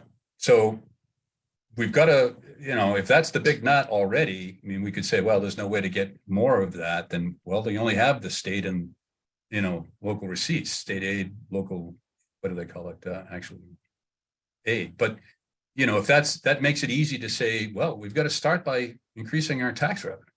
How do we do that? Right. And what's the best way to do that? It focuses the mind and segments it down to something that you can attack right away. And maybe it's really important that while you're doing that, you have Kevin or someone else start talking about the return on the you know, Return on investment on the stabilization investment fund. for, yeah, the stabilization funds. And maybe that's a big enough nut, or maybe another subgroup is working on, you know, trash pickup and all that. So, you know, as long as they're basically trying to answer all the questions, like what's the impact on tax bills and water and sewer rates and all that kind of stuff, so that we're not getting false economy, then I think we can come back to the group and say, hey, it's time to just do this. So, and I haven't said that we can avoid an override, but it would be nice to try to minimize it. Well, you did mention the trash, so that is this. I don't know if you have those numbers, but do you have the latest trash numbers? For when I left off, there was like multiple $100,000. I don't mean to interrupt, but No. I'm with Jillian here. I mean, all we're right. edging towards 10:30 already. Yeah. We're way past 10. Yeah, but I mean, Yeah. I would just say, are you giving Alana, you know, the support she needs to be able to present this in the public hearing on behalf of all of you? Or should it be shared something? I I'm think the happy, only- Alana, if you want to introduce some of them and, you know, Mhm. and, you know, I'm happy to present some of them. You know, if you want to take a look at the slides after, Mhm. you know, after, you know, Bob's run through. And if, you know, I'm, you know, I'll speak for Peter. I'm sure Peter would also be happy to address, you know, 1 or 2 of the slides as well, so. Yeah, I think I'll take some time to go through them. There are some I think that should be, you know, spent a little more time on, some that we can move a little more quickly through. I am concerned about some people's eyes, you know, glazing over on some of I them. get that. I you Yeah. know, but they glaze over, you know, to me, it's a little bit like algebra, you know. If you're gonna learn algebra, you know, it's not gonna be fun in the beginning. And I think we gotta acknowledge that municipal finance is not the sexiest topic out there. I would And- come from the What an business understatement. perspective Huh. though, and say that if you can't pitch to your audience to get your funding, your company's not going to get off the ground. So Yeah. This is You Mike really- Stevens. So this is Mike Stevens. Is from 4 Bent Ave. Is this open for public and contribution or not? Sure, Mike, if you have Okay. a Well, just comment. one very quick suggestion. The Sure. teacher in me has been listening very closely to this, and very aware that the content is really strong, in my opinion, as an observer. And I, as a teacher, would make some, suggestions for changes in the presentation style, and to augment the clarity, and if that could be worked on. So I just wanted to contribute that resource if it's available, if you need it for the presentation. Thank you. Okay, thanks. Thank you. I think Mike was volunteering to give the presentation. He was pretty close, I think. I think that was an offer. Okay. All right. Let's sign him up. So given the time, I think we're good to sort of move forward with this. Again, having just been digesting this present form for not too long, I think I just need a little more time to look at it. Thank you so much again, Bob, Jillian. Thank you for all of your work on it. And, I love that it was presented fully in this way tonight, and maybe people will watch this and then maybe they'll watch the public hearing. And I agree that sometimes it just takes a lot of, reiteration and before you're really gonna get it. I mean, it's certainly rich and very different if you've never really, delved into municipal finance. It's its whole thing. All kidding aside, the fact that Bob's presentation is recorded is probably a precious resource, and so I agree. So with that, I'm gonna move on to working on some minutes, and then hopefully getting us to be able to end this meeting. Thank you again, Bob. You're welcome. Thank you. thanks, Bob. Always good to see you. Yep. Thanks very much. Okay, so I'm throwing up the April 3rd minutes that Katie sent around today. We'll Actually, entertain a motion. technically you forwarded them, so in Right, case sorry. just in case somebody's looking for Yes, them. absolutely. They are also on board docs for this meeting. For some reason, the April 3rd meeting minutes say they're April 4th. I think they just wrote like 4/4. It said it in the routine agenda posting for this meeting. Oh, okay. All right. Thank you. Yes, it is April 3rd that this meeting happened. So I'll entertain a motion.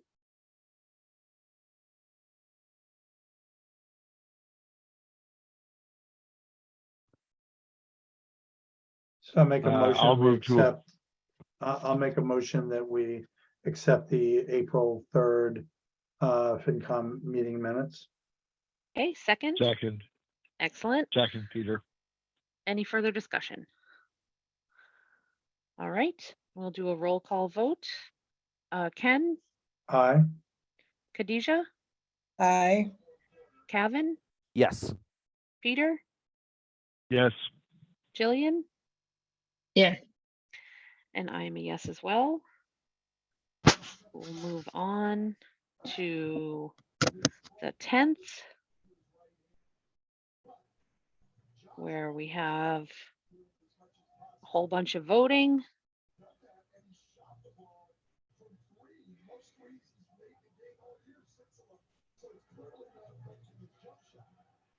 All right there.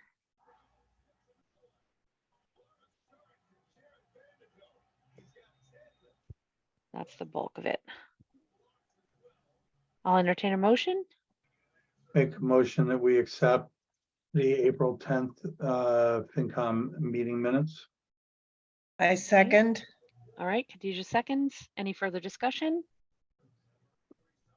All right, roll call vote then. Ken? Yes. Khadijah? Yes. Kevin? Yes. Peter? Yes. Jillian? Yes. Excellent. Okay, so our next meeting is the 8th of May, and that is our public hearing. And then we will all be, hopefully, or as many of us as possible, at the town meeting, which is the following Monday, May 15th, at Fowler Auditorium. And then the proposed tri-board meeting is Tuesday, May 30th.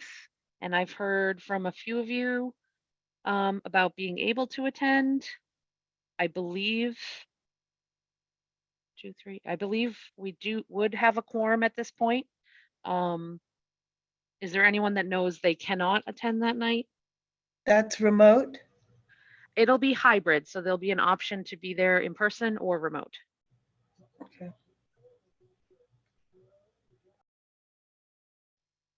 All right, And, so I think you also Yeah. said that we were talking about skipping the April 22nd meeting, which is usually a meeting right after town meeting. yeah, the that we May usually take 22nd that. meeting, especially given that, we'll be asked to be at a tri-board meeting the following week, I would recommend that we do not meet on May 22nd unless there's any urgent business. So in terms of next week, so we're gonna go obviously down through the entire warrant. Yep. Basically, going, you don't have to go into, extraordinary detail, but, sort of here's what the recommendation was, article recommendation and so on and so forth.